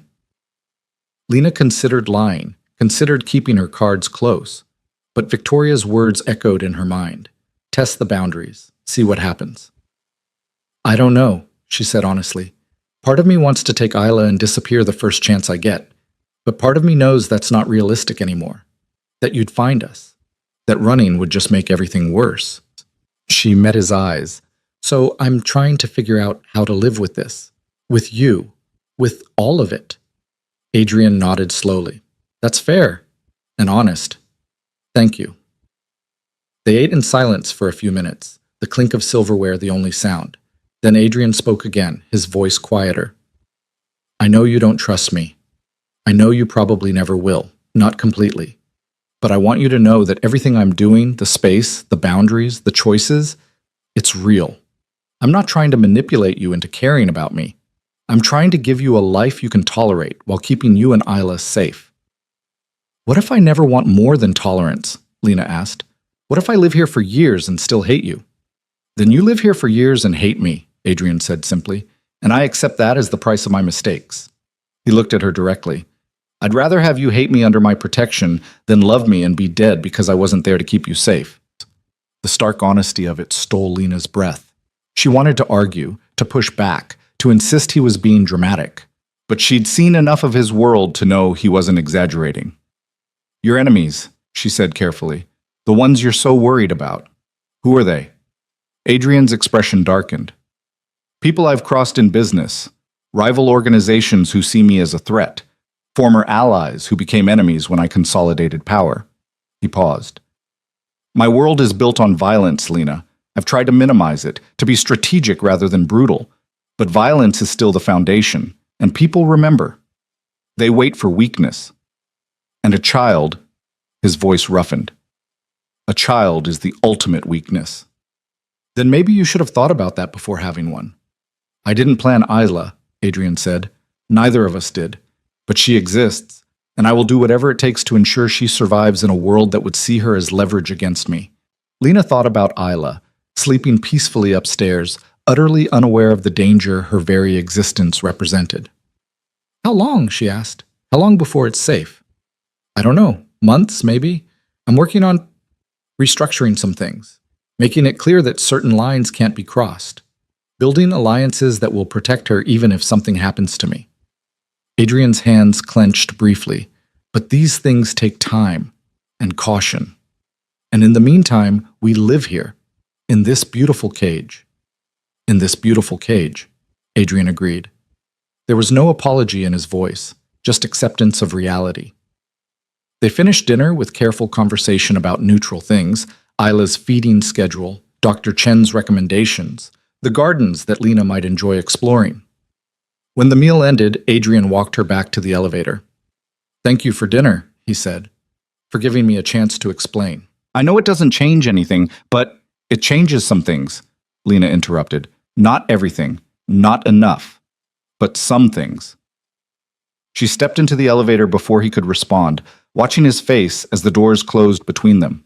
He looked hopeful and sad and resigned all at once. Back in her suite, Lena checked on Isla, still sleeping soundly, and then stood at the window looking out over the dark grounds. Somewhere out there was a world she used to belong to, a life she'd imagined, a future that didn't include Adrian Falcone or his dangerous legacy. But that future was gone now, had been gone the moment she'd decided to keep the baby, the moment she'd chosen love over freedom. Now she had to figure out how to build something new, something that kept Isla safe while allowing Lena to remain herself, something that existed in the impossible space between captivity and partnership. She didn't know if it was possible, but for her daughter, she would try. The trip into town happened 3 days later, after Adrian had arranged security protocols that seemed excessive even by his standards. 2 SUVs, 4 guards who tried very hard to look like they weren't guards, and a carefully mapped route that avoided anywhere Adrian deemed potentially problematic. Lena dressed Isla in a simple onesie and wrapped her in a soft blanket, then stood in front of her closet trying to decide what one wore to venture outside a gilded cage for the first time. She settled on jeans and a sweater, pulling her hair back in a ponytail that made her look younger than her years. Margaret had arranged for a car seat to be installed, and one of the guards, a woman named Sarah, who had kind eyes and capable hands, helped Lena secure Isla properly. Adrian stood nearby, not interfering but clearly struggling with the urge to supervise every detail. The town is small, he said as Lena settled into the back seat. About 15,000 people. There's a main street with shops, a library, a few restaurants. Sarah knows where everything is. She'll stay with you. I know, Lena said. We went over this already. I know we did. Adrian stopped, his jaw tightening. Be safe. We're going to the library, Adrian, not a war zone. Everywhere is a war zone if you're not careful. Lena wanted to snap at him, to tell him he was being paranoid, but when she looked at his face, at the genuine fear lurking beneath the controlled exterior, she found herself softening despite her best intentions. We'll be fine, she said quietly. I promise to be careful. The drive took 20 minutes through countryside that was genuinely beautiful. Rolling hills, old farmhouses, the kind of landscape that belonged on postcards. The town itself was exactly as Adrian had described, small, quiet, with a main street that looked like it hadn't changed much since the 1950s. Sarah parked in front of the library, a modest brick building with flower boxes in the windows. Take your time, she said. I'll be right here if you need anything. Lena lifted Isla's carrier and stepped out into fresh air that smelled like freedom. It was a beautiful autumn day, the kind that made her chest ache with memories of what her life was supposed to be. She was supposed to be here as a local, not as a wealthy man's kept woman. She was supposed to belong. The library was nearly empty on a Thursday afternoon. An older woman at the circulation desk looked up with a welcoming smile. Can I help you find something? She asked. Just browsing, Lena said. Is it all right if I bring the baby in? Of course. How old? Almost 2 weeks. The woman's face softened. Oh, congratulations. First one? Yes. They're a blessing, exhausting, but a blessing. She gestured around the small space. We've got a decent parenting section if you need any resources. And story time on Saturdays, though she's a bit young for that yet. Lena thanked her and wandered through the stacks, Isla sleeping peacefully in her carrier. The library was exactly the kind of place she'd imagined working in. Cozy, worn, full of books that people actually read rather than collected for status. She found the parenting section and pulled a few titles, then moved to the fiction shelves. She was reading the back cover of a mystery novel when she heard a familiar voice. "I thought I might find you here." Lena turned to find Adrian standing in the doorway, looking completely out of place in his expensive clothes and urban sophistication. The librarian was staring at him with undisguised interest. "What are you doing here?" Lena asked, keeping her voice low. "I wanted to see what you thought of the town." Adrian moved closer, his eyes on Isla. "And I couldn't stay away. I tried. I lasted almost an hour before I had to follow." "Adrian," Lena's voice held warning, "you said I could have space." "You have space. I'm here, in case you need anything." He looked almost sheepish, which was so unlike him that Lena didn't know how to respond. "This is not space," she said. "This is hovering. I know. I'm sorry. I'll go." But he didn't move. Instead, he looked around the library with genuine interest. "This is nice. Quieter than I expected." Despite herself, Lena felt a small smile tugging at her lips. "You've never been in a small-town library before, have you?" "No," Adrian admitted. "My experience with libraries tends toward university research facilities and private collections." "Of course it does." Lena shifted Isla's carrier to her other arm. "Well, this is what normal people do. We go to libraries, we browse, we check out books for free instead of buying first editions." "I could buy you first editions," Adrian offered. "The estate library could use updating anyway." "That's not the point." Lena moved toward the mystery section. "The point is being able to do something ordinary, something that's mine." Adrian was quiet for a moment, watching her scan the shelves. Then he spoke, his voice softer than before. "I'm sorry, you're right. I'm hovering. It's just—" He stopped, seeming to struggle with words. "I've spent 7 months imagining every terrible thing that could happen to you. And now that you're here, now that you're safe, my brain can't quite accept it, can't stop running scenarios." Lena looked at him, really looked at him, saw the tension in his shoulders, the shadows under his eyes, the way his hands kept clenching and unclenching at his sides. He wasn't trying to control her. He was genuinely terrified. "Nothing is going to happen to us at the library," she said gently. "I know that. Logically, I know that. But logic and fear don't always align." The librarian appeared at the end of the aisle, clearly trying not to stare. "Do you folks need any help finding anything?" "No, thank you," Lena said. Then, surprising herself, she gestured to Adrian. "This is my—" She stopped, unsure what to call him. Partner? Captor? The father of her child? "Adrian," he supplied smoothly, extending his hand. "I'm Isla's father." The librarian's eyes widened slightly. "Oh, well, congratulations to you both. She's beautiful." After the librarian left, Lena turned to Adrian. "You can stay, but you have to let me browse in peace. No hovering, no commentary, just exist quietly." Adrian nodded, relief washing over his features. "I can do that." He couldn't, actually.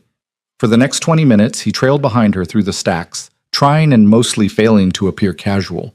He picked up books at random, clearly not reading them. He watched everyone who came near them with barely concealed suspicion. When a teenager dropped a stack of textbooks with a loud crash, Adrian's hand went to his jacket, to where Lena suspected he kept a gun, before he caught himself. It should have been irritating. It was irritating, but it was also, in a strange way, almost endearing. This powerful, dangerous man reduced to a nervous wreck by the simple act of accompanying his daughter to a library. Lena selected 5 books and moved to the circulation desk to get a library card. The process was simple: proof of address, a form to fill out, a temporary card issued on the spot. "What address should I use?" she asked Adrian quietly. He pulled out his phone and showed her the estate's address. The librarian didn't even blink at the prestigious location, just copied it down efficiently. "You're all set," she said, handing Lena the temporary card. "These will be due back in 3 weeks. We can call if you'd like reminders." Walking out of the library with her new card and her stack of books, Lena felt something shift inside her. This small act, this normal, ordinary thing, made the situation feel fractionally more bearable. She wasn't just a prisoner in Adrian's house. She was a person with a library card, with books she'd chosen, with some tiny measure of autonomy. "Thank you," she said to Adrian as they reached the car. For what? For letting me do this. For not making it into a bigger production than it needed to be. She paused. Even if you did follow me like a paranoid bodyguard. Adrian's lips twitched. I prefer concerned father. You were definitely paranoid. Can I be both? Sarah helped Lena get Isla secured in the car seat, and they drove back to the estate in comfortable silence. When they arrived, Adrian walked them to the elevator despite clearly having work waiting for him. I have a conference call in an hour, he said, but I was thinking, if you're comfortable with it, I'd like to spend some time with Isla later. Maybe help with her bath? Lena considered this. She'd been keeping Isla mostly to herself, protective and possessive in ways she knew weren't entirely healthy. But Adrian was trying, had been trying, consistently, for days now. And Isla deserved to know her father, even if Lena wasn't ready to forgive him. All right, she said. Come by around 7. I'll show you how to do it. The relief on Adrian's face was almost painful to witness. Thank you, Lena, really.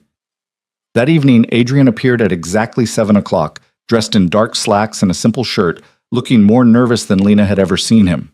She'd laid out everything they needed in the nursery: baby tub, gentle soap, soft towels, fresh clothes. It's not complicated, Lena said, undressing Isla gently. But you have to support her head at all times, and the water can't be too hot. Test it with your elbow first. Adrian tested the water carefully, then watched as Lena demonstrated how to hold Isla securely while washing her. The baby kicked and squirmed, making small sounds of protest at the unfamiliar sensation. Your turn, Lena said, lifting Isla from the water and wrapping her in a towel. I don't think, what if I drop her? You won't drop her. Just support her head and keep a firm grip. Adrian took Isla with the same careful attention he brought to everything, his large hands gentle as he cradled her against his chest. The baby looked impossibly small in his arms, fragile and perfect and utterly dependent. Hello, sweetheart, Adrian murmured, his voice softer than Lena had ever heard it. Let's get you clean. He washed Isla with painstaking care, checking the water temperature obsessively, moving with glacial slowness to ensure he didn't startle her. When the baby began to cry, he looked panicked, until Lena reminded him that babies just cried sometimes. It didn't mean he was doing anything wrong. She's fine, Lena said. She just doesn't like being cold and wet. Finish up, and we'll get her dressed. Adrian rinsed Isla quickly and handed her to Lena for drying. Then he watched, clearly trying to memorize every step, as Lena dressed the baby in a fresh onesie and swaddled her snugly.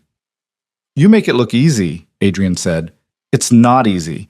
I'm just learning as I go, same as you. Lena settled into the rocking chair with Isla. But you did well. She survived her first bath with Daddy.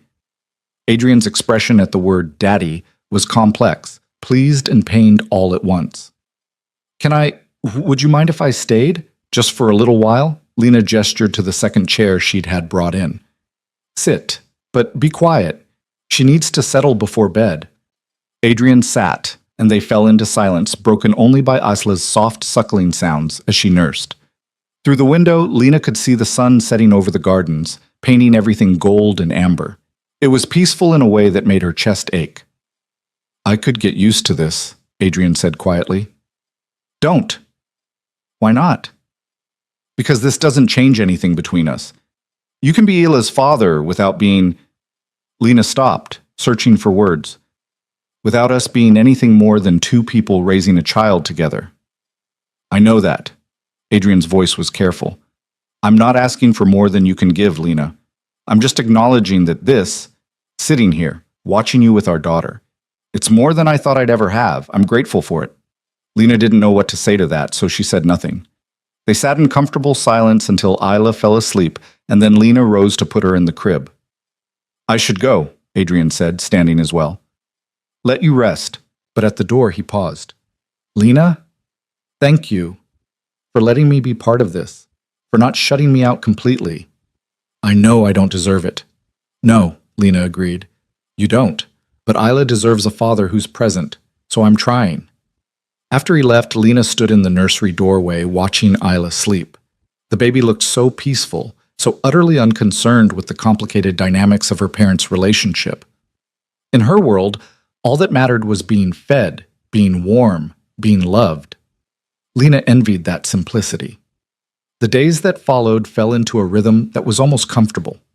Mornings were Lena's, quiet time with Isla, breakfast in her suite, sometimes a walk through the gardens if the weather was nice. Afternoons brought visits from Victoria, who had taken to stopping by most days with books or small gifts or just company. Evenings were when Adrian appeared, always asking permission, always respectful of boundaries, to spend time with his daughter. He was learning Isla's patterns, her preferences, her moods, learning how to soothe her when she cried, how to hold her so she'd sleep, how to change a diaper without making a disaster of it. And Lena watched him learn, watched him transform from a dangerous criminal into a surprisingly competent father. It was disconcerting. 2 weeks after their arrival, Victoria invited Lena to lunch in the main house. Lena accepted, leaving Isla with Adrian, who looked terrified and thrilled in equal measure, and followed Victoria to a sun-filled room with windows overlooking a fountain. "This was my favorite room when I lived here," Victoria said, settling into a chair. "Before Thomas died and I moved to the city.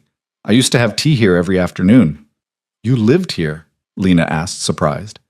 "For almost 30 years. This was the Falcone family estate long before Adrian made it his primary residence." Victoria smiled sadly. "I have a lot of memories in these walls. Not all of them good, but enough good ones to make leaving difficult." Lunch was simple and delicious, served by staff who knew exactly when to appear and when to make themselves scarce. Lena found herself relaxing despite her intention to stay guarded. "You're doing well," Victoria observed. "Better than I expected, honestly." "What were you expecting?" "More fighting, more resistance. Adrian said you were stubborn. I thought there'd be more conflict." Victoria's expression was knowing. "Instead, you're adapting, finding ways to make this work. That takes strength, Lena." "Or weakness," Lena said bitterly. "Maybe I'm just giving up." "There's a difference between giving up and making strategic choices." Victoria set down her fork. "You're choosing to make the best of an impossible situation for your daughter's sake. That's not weakness, that's love." Lena's throat tightened. "I keep waiting for the other shoe to drop, for Adrian to show his true colors again, to start making demands, imposing rules, taking away the small freedoms he's given me. And if he does, then I'll know I was right not to trust him." Victoria was quiet for a moment, her fingers tracing the rim of her water glass. "Can I tell you something about my son? Something I've never told him?" Lena nodded. "When he was 8 years old, his father took him to one of his business meetings. A negotiation that went badly. There was violence. Nothing that directly threatened Adrian, but he saw it, saw what his father was capable of." Victoria's voice was soft, distant. "He came home that night and told me he never wanted to be like Thomas, that he was going to be different, better. I told him that was wonderful, that I was proud of him." She paused, her expression sad. "But Thomas overheard, and he sat Adrian down and explained that being different, being soft, would get him killed in their world. That the only way to survive was to be harder than everyone else, more ruthless, more willing to do what needed to be done." Victoria met Lena's eyes. Adrian believed him.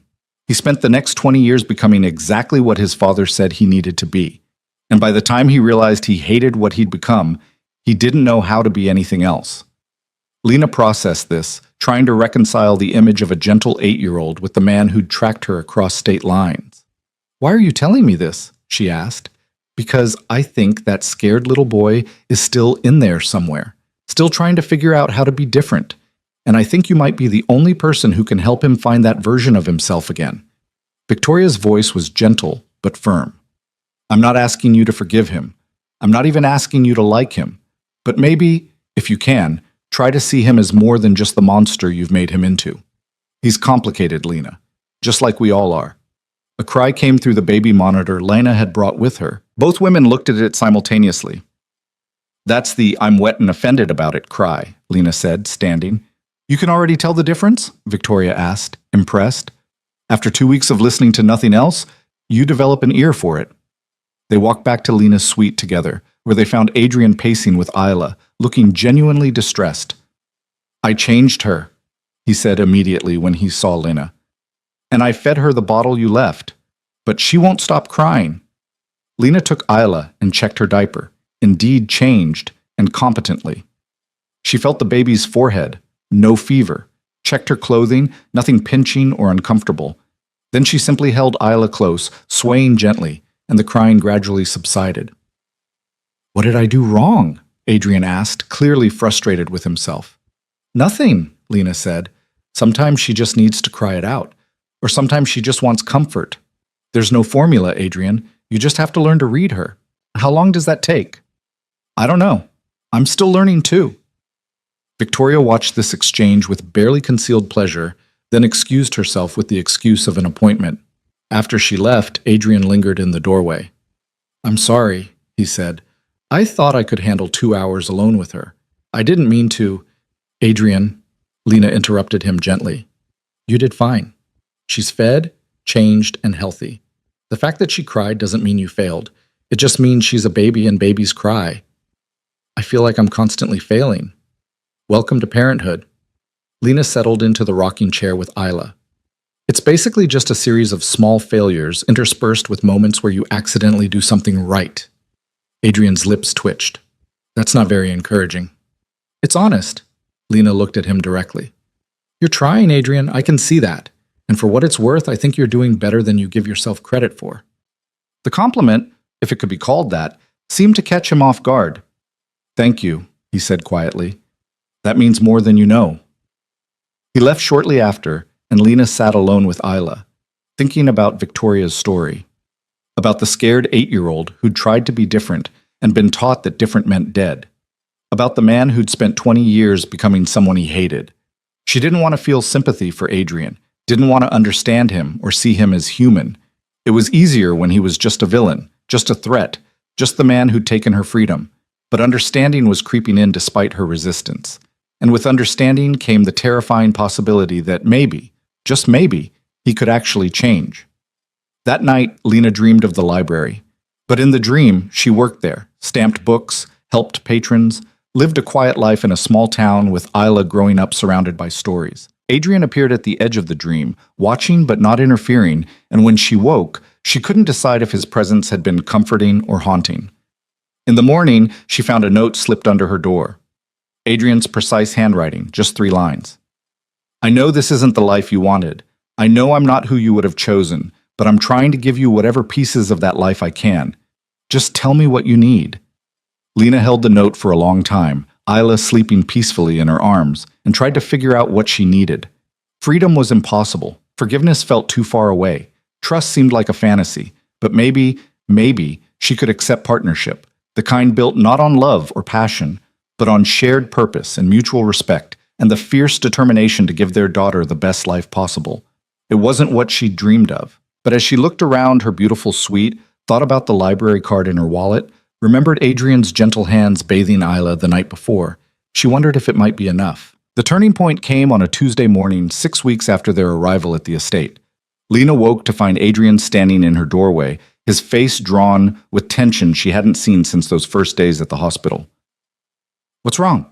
She asked immediately, her arms tightening around Isla, who was still asleep beside her. We need to talk, Adrian said. Downstairs. Victoria's already here. The formality in his voice sent ice through Lena's veins. What happened? Please, just get dressed and come down. I'll explain everything.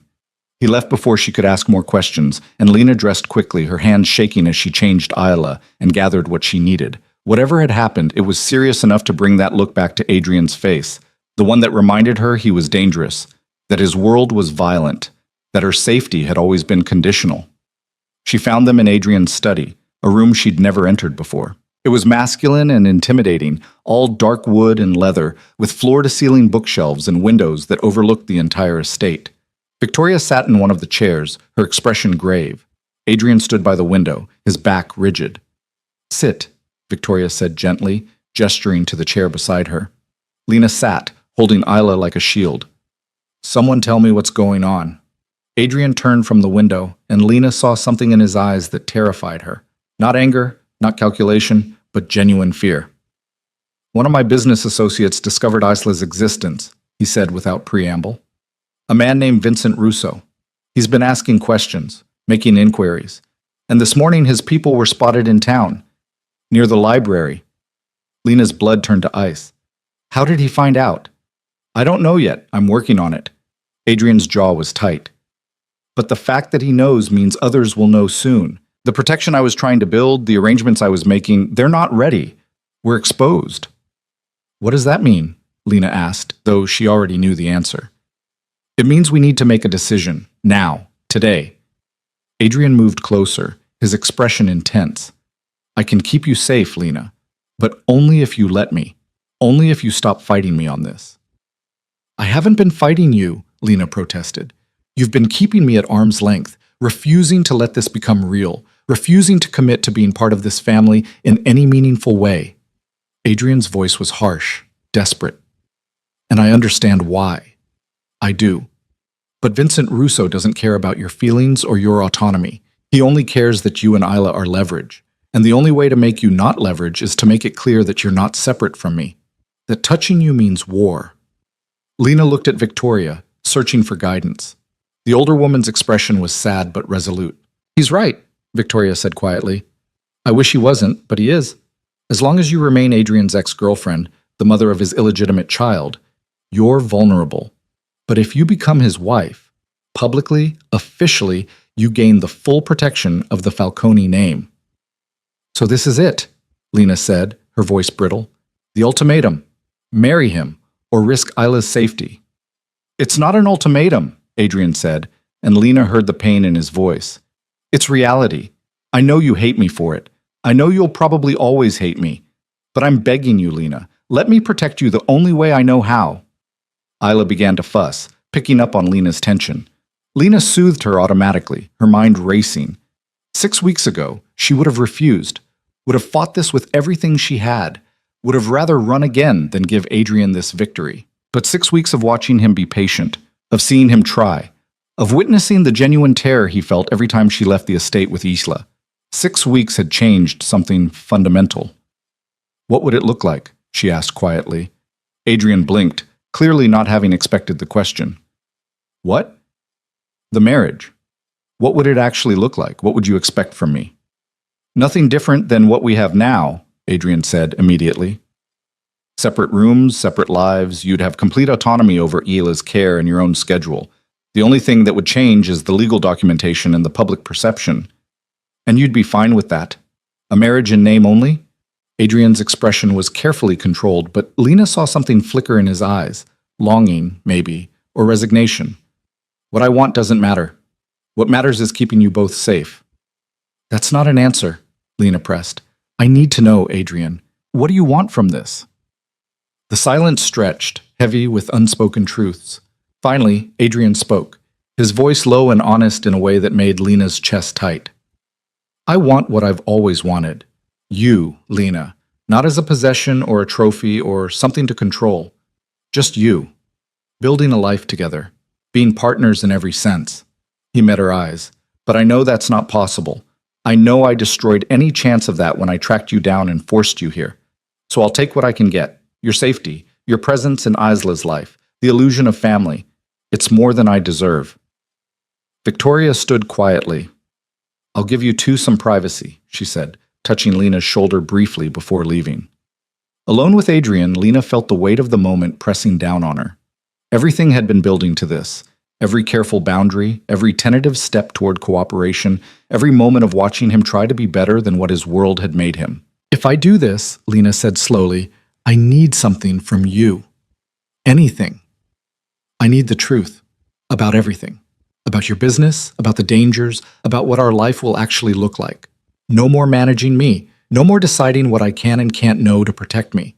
If I'm going to be your wife, even in name only, I need to understand exactly what that means. Adrian nodded. Fair. What do you want to know? Start with Vincent Russo. Who is he, and why does he care about Isla? Adrian moved to his desk, pulling out a file. Vincent Russo runs the Chicago operation that's been trying to push into my territory for the past 3 years. We've had an uneasy truce, but it's always been fragile. He's smart, ruthless, and very good at finding weaknesses. He handed her the file. 2 months ago, I declined a business partnership he proposed. He didn't take it well, and now he's looking for leverage. Lena opened the file, scanning photos and documents that painted a picture of a dangerous man. And if we're married, why would that stop him? Because it changes the calculation. Right now, you're an ex-girlfriend. Attacking you would be an insult, but not necessarily war. But if you're my wife, if you're a Falcone, then touching you becomes a direct attack on the family, on the legacy, on everything my father built and I've maintained. Adrian's voice was hard. Vincent knows what that means. He knows the response would be absolute and brutal. It's not about morality, Lena. It's about mathematics. The cost of attacking you would exceed any possible benefit. So I become untouchable by becoming your property, Lena said bitterly. By becoming family, Adrian corrected.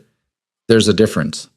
Lena looked down at Isla, who had fallen back asleep, utterly peaceful and unaware of the adult machinations swirling around her. What would she tell her daughter someday about this choice? How would she explain that she'd married a man she didn't love, didn't trust, maybe couldn't ever forgive, just to keep her safe? But as she looked at Isla's perfect, innocent face, the answer became clear. She would tell her daughter the truth. That love came in many forms. That sometimes the strongest love meant making impossible choices. That protecting the people you cared about mattered more than pride or freedom or the fairy tale ending everyone was supposed to want. All right, Lena said quietly. I'll marry you. Adrian's entire body went still. You're sure? No, but I'm doing it anyway. Lena met his eyes. For Isla, not for you, not for us, for her. I know, Adrian said, and there was such profound sadness in his voice that Lena almost felt sorry for him. Almost. Thank you, Lena. I know what this costs you. Do you? The question came out sharper than she intended. Do you really understand what you're asking me to give up? The last piece of myself that wasn't touched by you? The last choice that was supposed to be mine? Yes, Adrian said simply. I do. And I'm sorry. But I'd rather have you hate me and alive than love me and dead. The stark honesty of it stole whatever response Lena had been preparing. She stood, cradling Isla carefully. When? As soon as possible.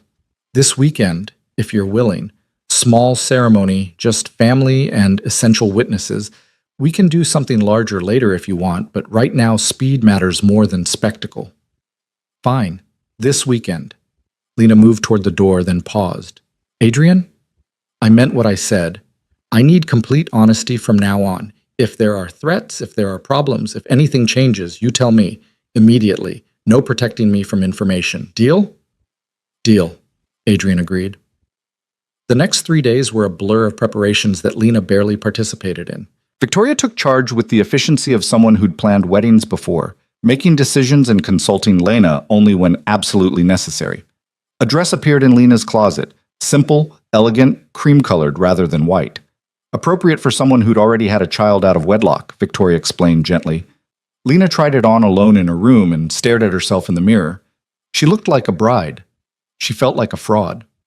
The ceremony was scheduled for Saturday afternoon in the estate's garden. The guest list was minimal: Victoria, Dr. Chen, Margaret, and a few key staff members, and 2 of Adrian's business associates who needed to witness it for political reasons. No one from Lena's old life, because that life had been erased the moment she'd agreed to this. On Friday night, Victoria came to Lena's suite with 2 glasses of wine and a knowing expression. Drink, she commanded, handing one to Lena. You look like you need it. Lena took a sip, grateful for the warmth. I'm making a mistake, aren't I? That depends on how you define mistake.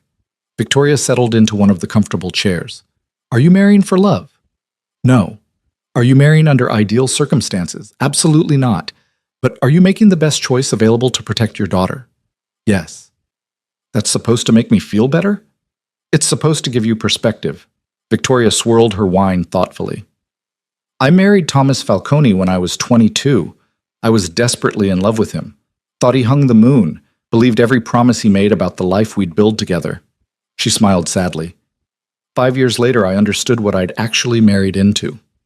10 years later, I'd accepted it. 15 years later, I'd stopped fighting it.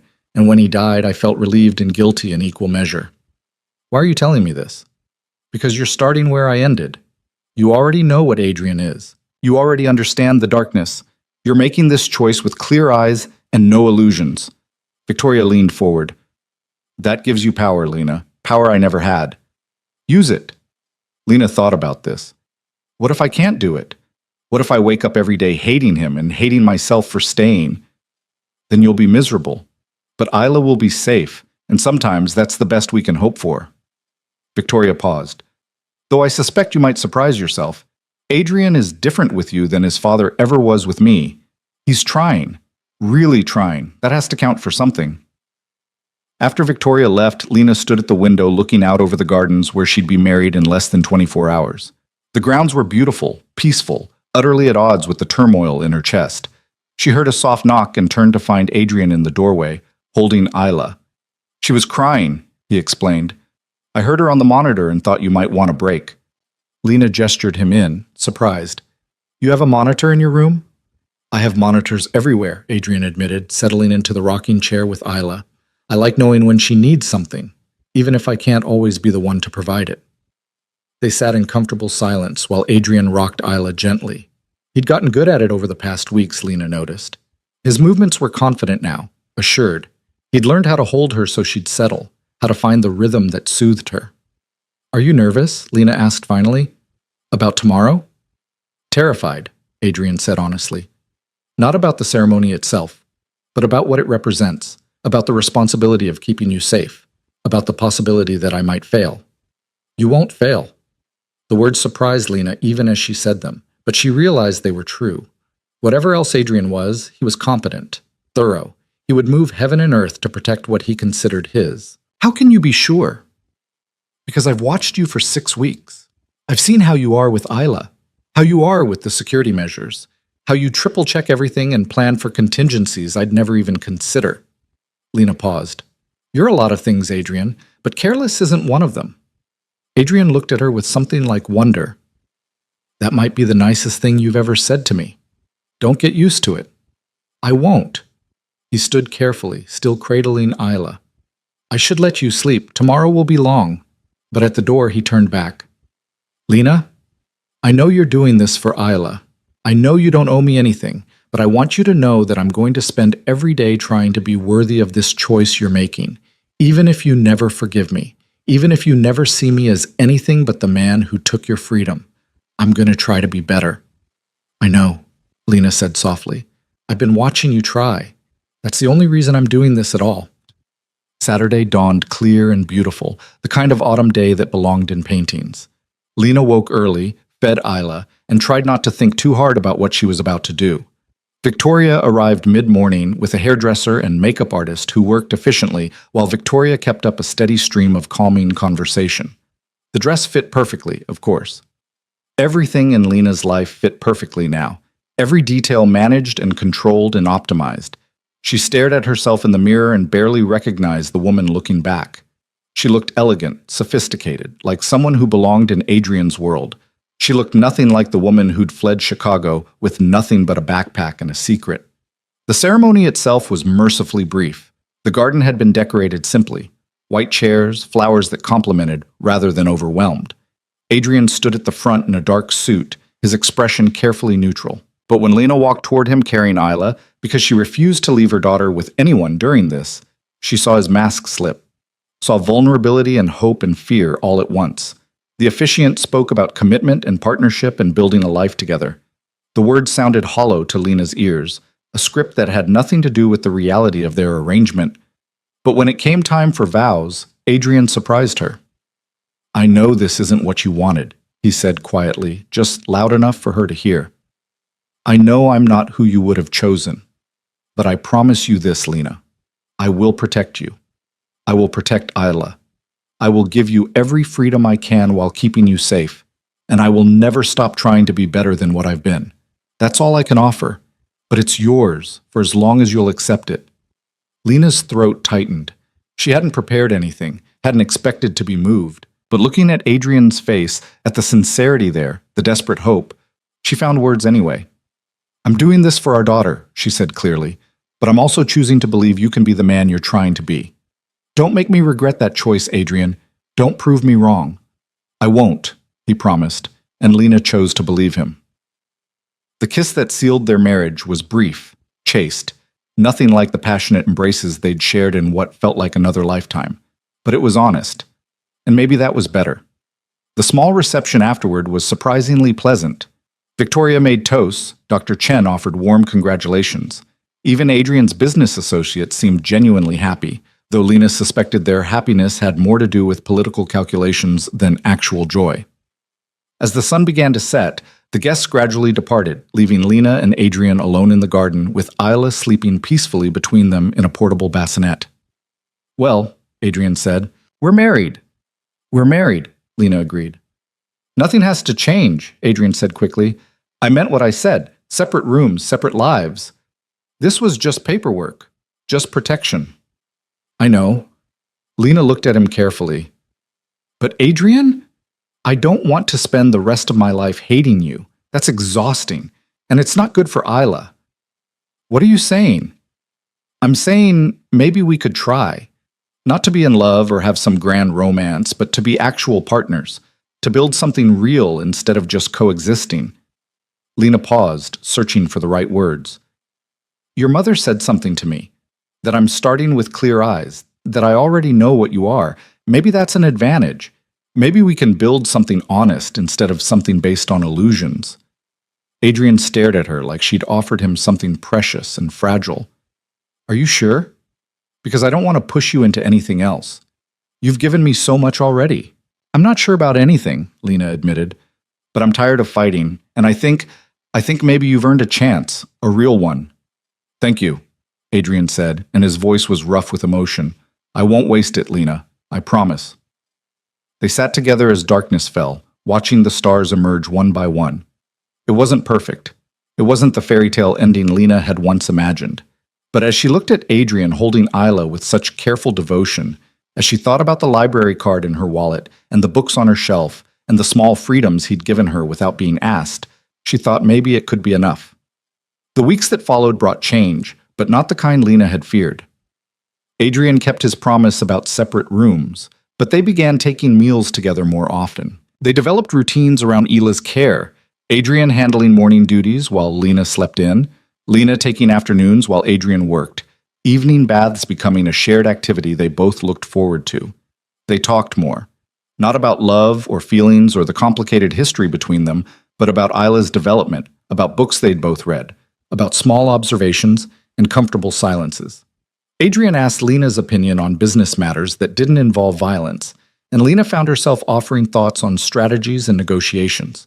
He listened, actually listened, and sometimes even changed course based on her input. The threat from Vincent Russo materialized into nothing. The marriage announcement had apparently sent exactly the message Adrian intended.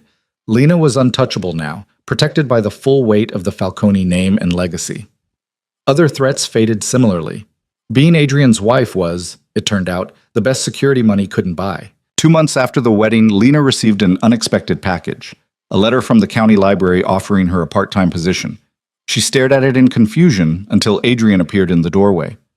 "I made some calls," he admitted.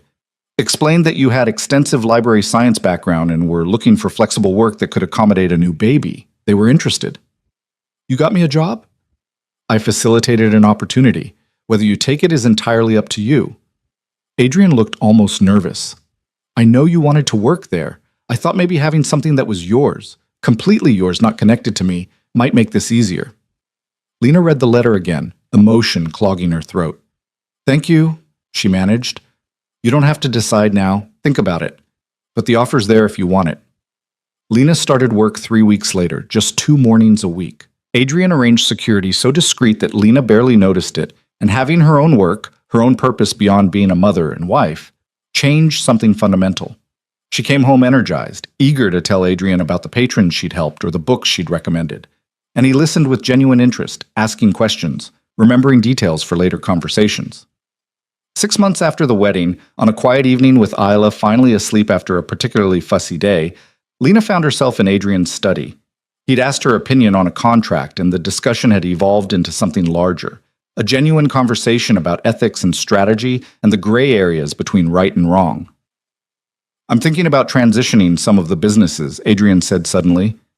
"Moving away from the darker elements. It'll take years, and it's risky, but I want Isla to inherit something she can be proud of. Not just wealth, but a legacy that's built on something better than what my father left me." Lena studied his face. "That's a big change." "I know, and dangerous. People don't like change in this world, but..." He met her eyes. "You were right back at the hospital. I do regret the choices that brought me here, and I can't undo them. But maybe I can make different choices going forward, build something different for our daughter. Our daughter, Lena repeated softly. The phrase still felt foreign, but less so than it had 6 months ago. Our daughter, Adrian confirmed, who deserves better than growing up watching her father run criminal enterprises, who deserves a father she can respect, not just fear. Lena moved closer, not quite touching, but near enough that she could see the fine lines of stress around his eyes, the gray that was starting to thread through his dark hair. You're not your father, Adrian. I've been watching, and you're really not. How can you be sure? Because your father never would have asked himself these questions, never would have considered changing, never would have given me space to hate him and still tried to earn something better. Lena paused.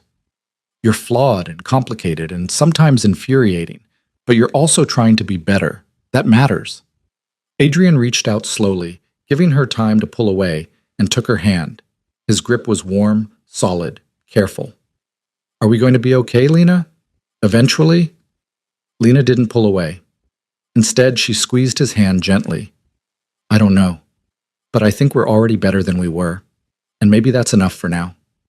That night, after returning to her room, Lena wrote in the journal Adrian had given her months ago.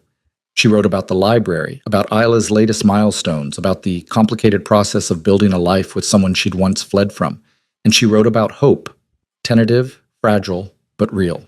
A year after the wedding, Victoria threw a first birthday party for Isla that was both excessive and perfect.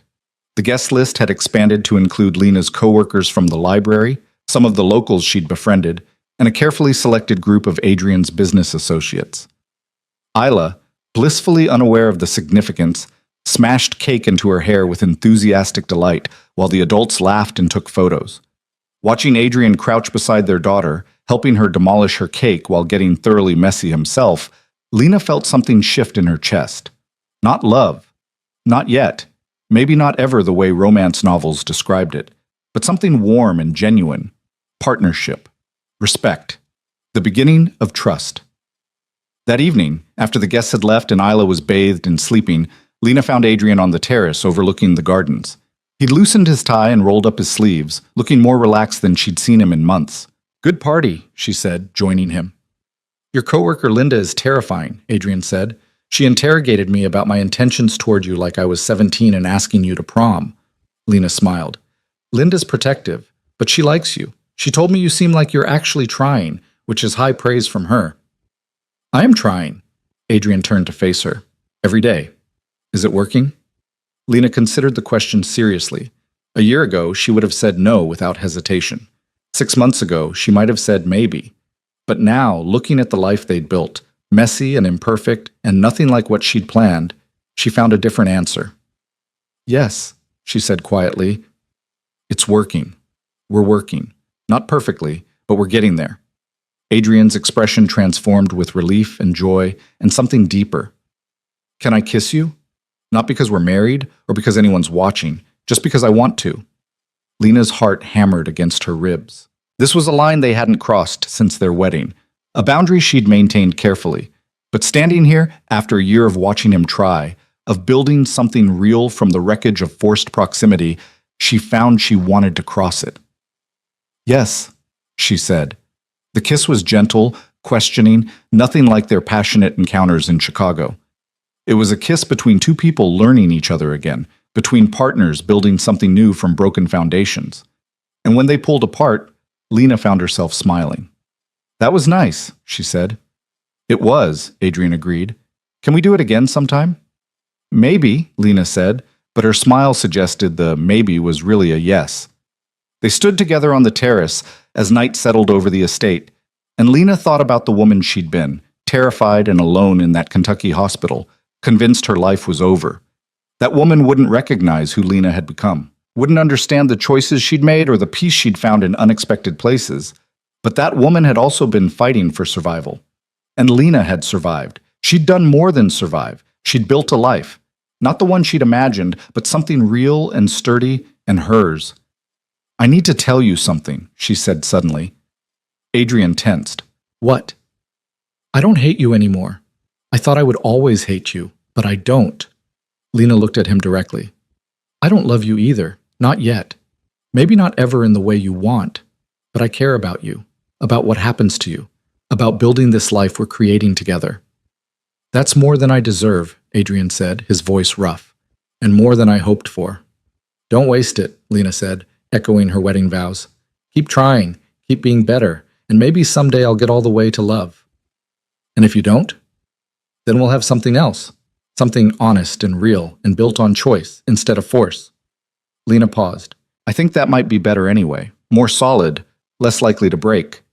Adrian pulled her closer, and this time Lena let herself lean into his embrace. They stood together looking out over the grounds, and Lena felt something she hadn't felt since the night she'd fled Chicago. Peace. It wasn't perfect. There were still hard days, still moments when she resented what Adrian had taken from her, still flashes of the life she might have had. But there were also good days. Days filled with Isla's laughter and Adrian's careful attempts at humor and the slow, steady building of something that felt surprisingly like home. 3 years after that first desperate hospital visit, Lena stood in the same garden where she'd married Adrian and watched Isla chase butterflies through the flowers. The little girl was fearless and joyful, utterly secure in the knowledge that she was loved and protected. Adrian appeared beside her, slipping his hand into hers with the easy familiarity of long practice. She's fast, he observed. She gets that from you, Lena said. The stubbornness, too. That's all you. They stood together in comfortable silence, watching their daughter play. The years had softened the sharp edges between them, transformed forced proximity into genuine partnership. They'd learned each other's patterns and quirks and boundaries. They'd built traditions and inside jokes, and a life that felt less like captivity with each passing day.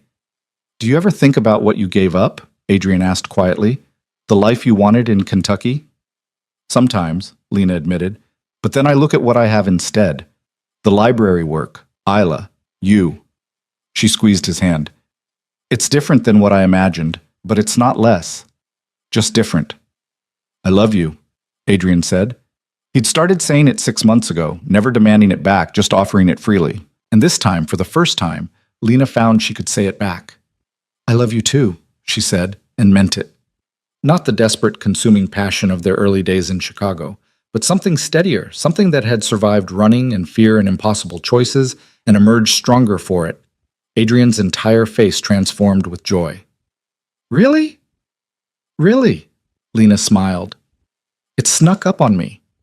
I didn't plan it, didn't want it, but somewhere between partnership and respect and watching you be an amazing father, it happened.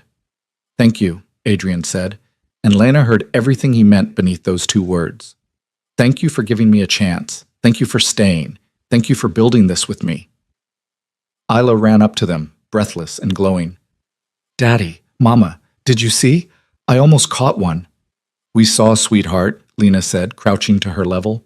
You're getting faster every day. Can we have cake for dinner? Isla asked with the hopeful confidence of a 3-year-old who'd never been told no about anything important. Not for dinner, Adrian said seriously, but maybe after dinner. Okay. Isla ran off again, already distracted by something new. Lena watched her go, this perfect child born from chaos and fear and impossible circumstances. She's going to be extraordinary, she said. She already is, Adrian agreed. She has your strength and your stubbornness and your fierce heart, and your intensity and your intelligence and your terrible habit of thinking you can control everything. That's a terrible habit, Adrian agreed, but he was smiling. They walked back toward the house together, Isla running ahead, the autumn sun painting everything gold. And Lena thought about the woman in that hospital room, terrified and alone, convinced her life was ending. If she could go back and tell that woman what was coming, the forced choices, the difficult compromises, the slow transformation of captor into partner and fear into love, she didn't know if that woman would believe it possible. But it had been possible. It had been hard and messy and nothing like a fairy tale. But it had also been real and honest and ultimately chosen. Because that was the truth Lena had learned through all of this. Even in circumstances beyond her control, even in choices forced upon her, she still had agency. She'd chosen to stay, chosen to try, chosen to build something real from impossible foundations. And she'd chosen love. Not the kind that came easily or without cost, but the kind that was earned through effort and patience and the daily decision to be better than yesterday. the kind that survived running and fear and everything that should have destroyed it. As they entered the house, their home, built on complicated history but solid with shared purpose, Lena realized she wouldn't change a single thing, not the fear or the flight or the forced return, because all of it had led here, to this moment, to this family, to this life that was imperfect and beautiful and entirely, wonderfully theirs. She hadn't hidden her child. She'd chosen the world she would grow up in, and it had been the right choice after all.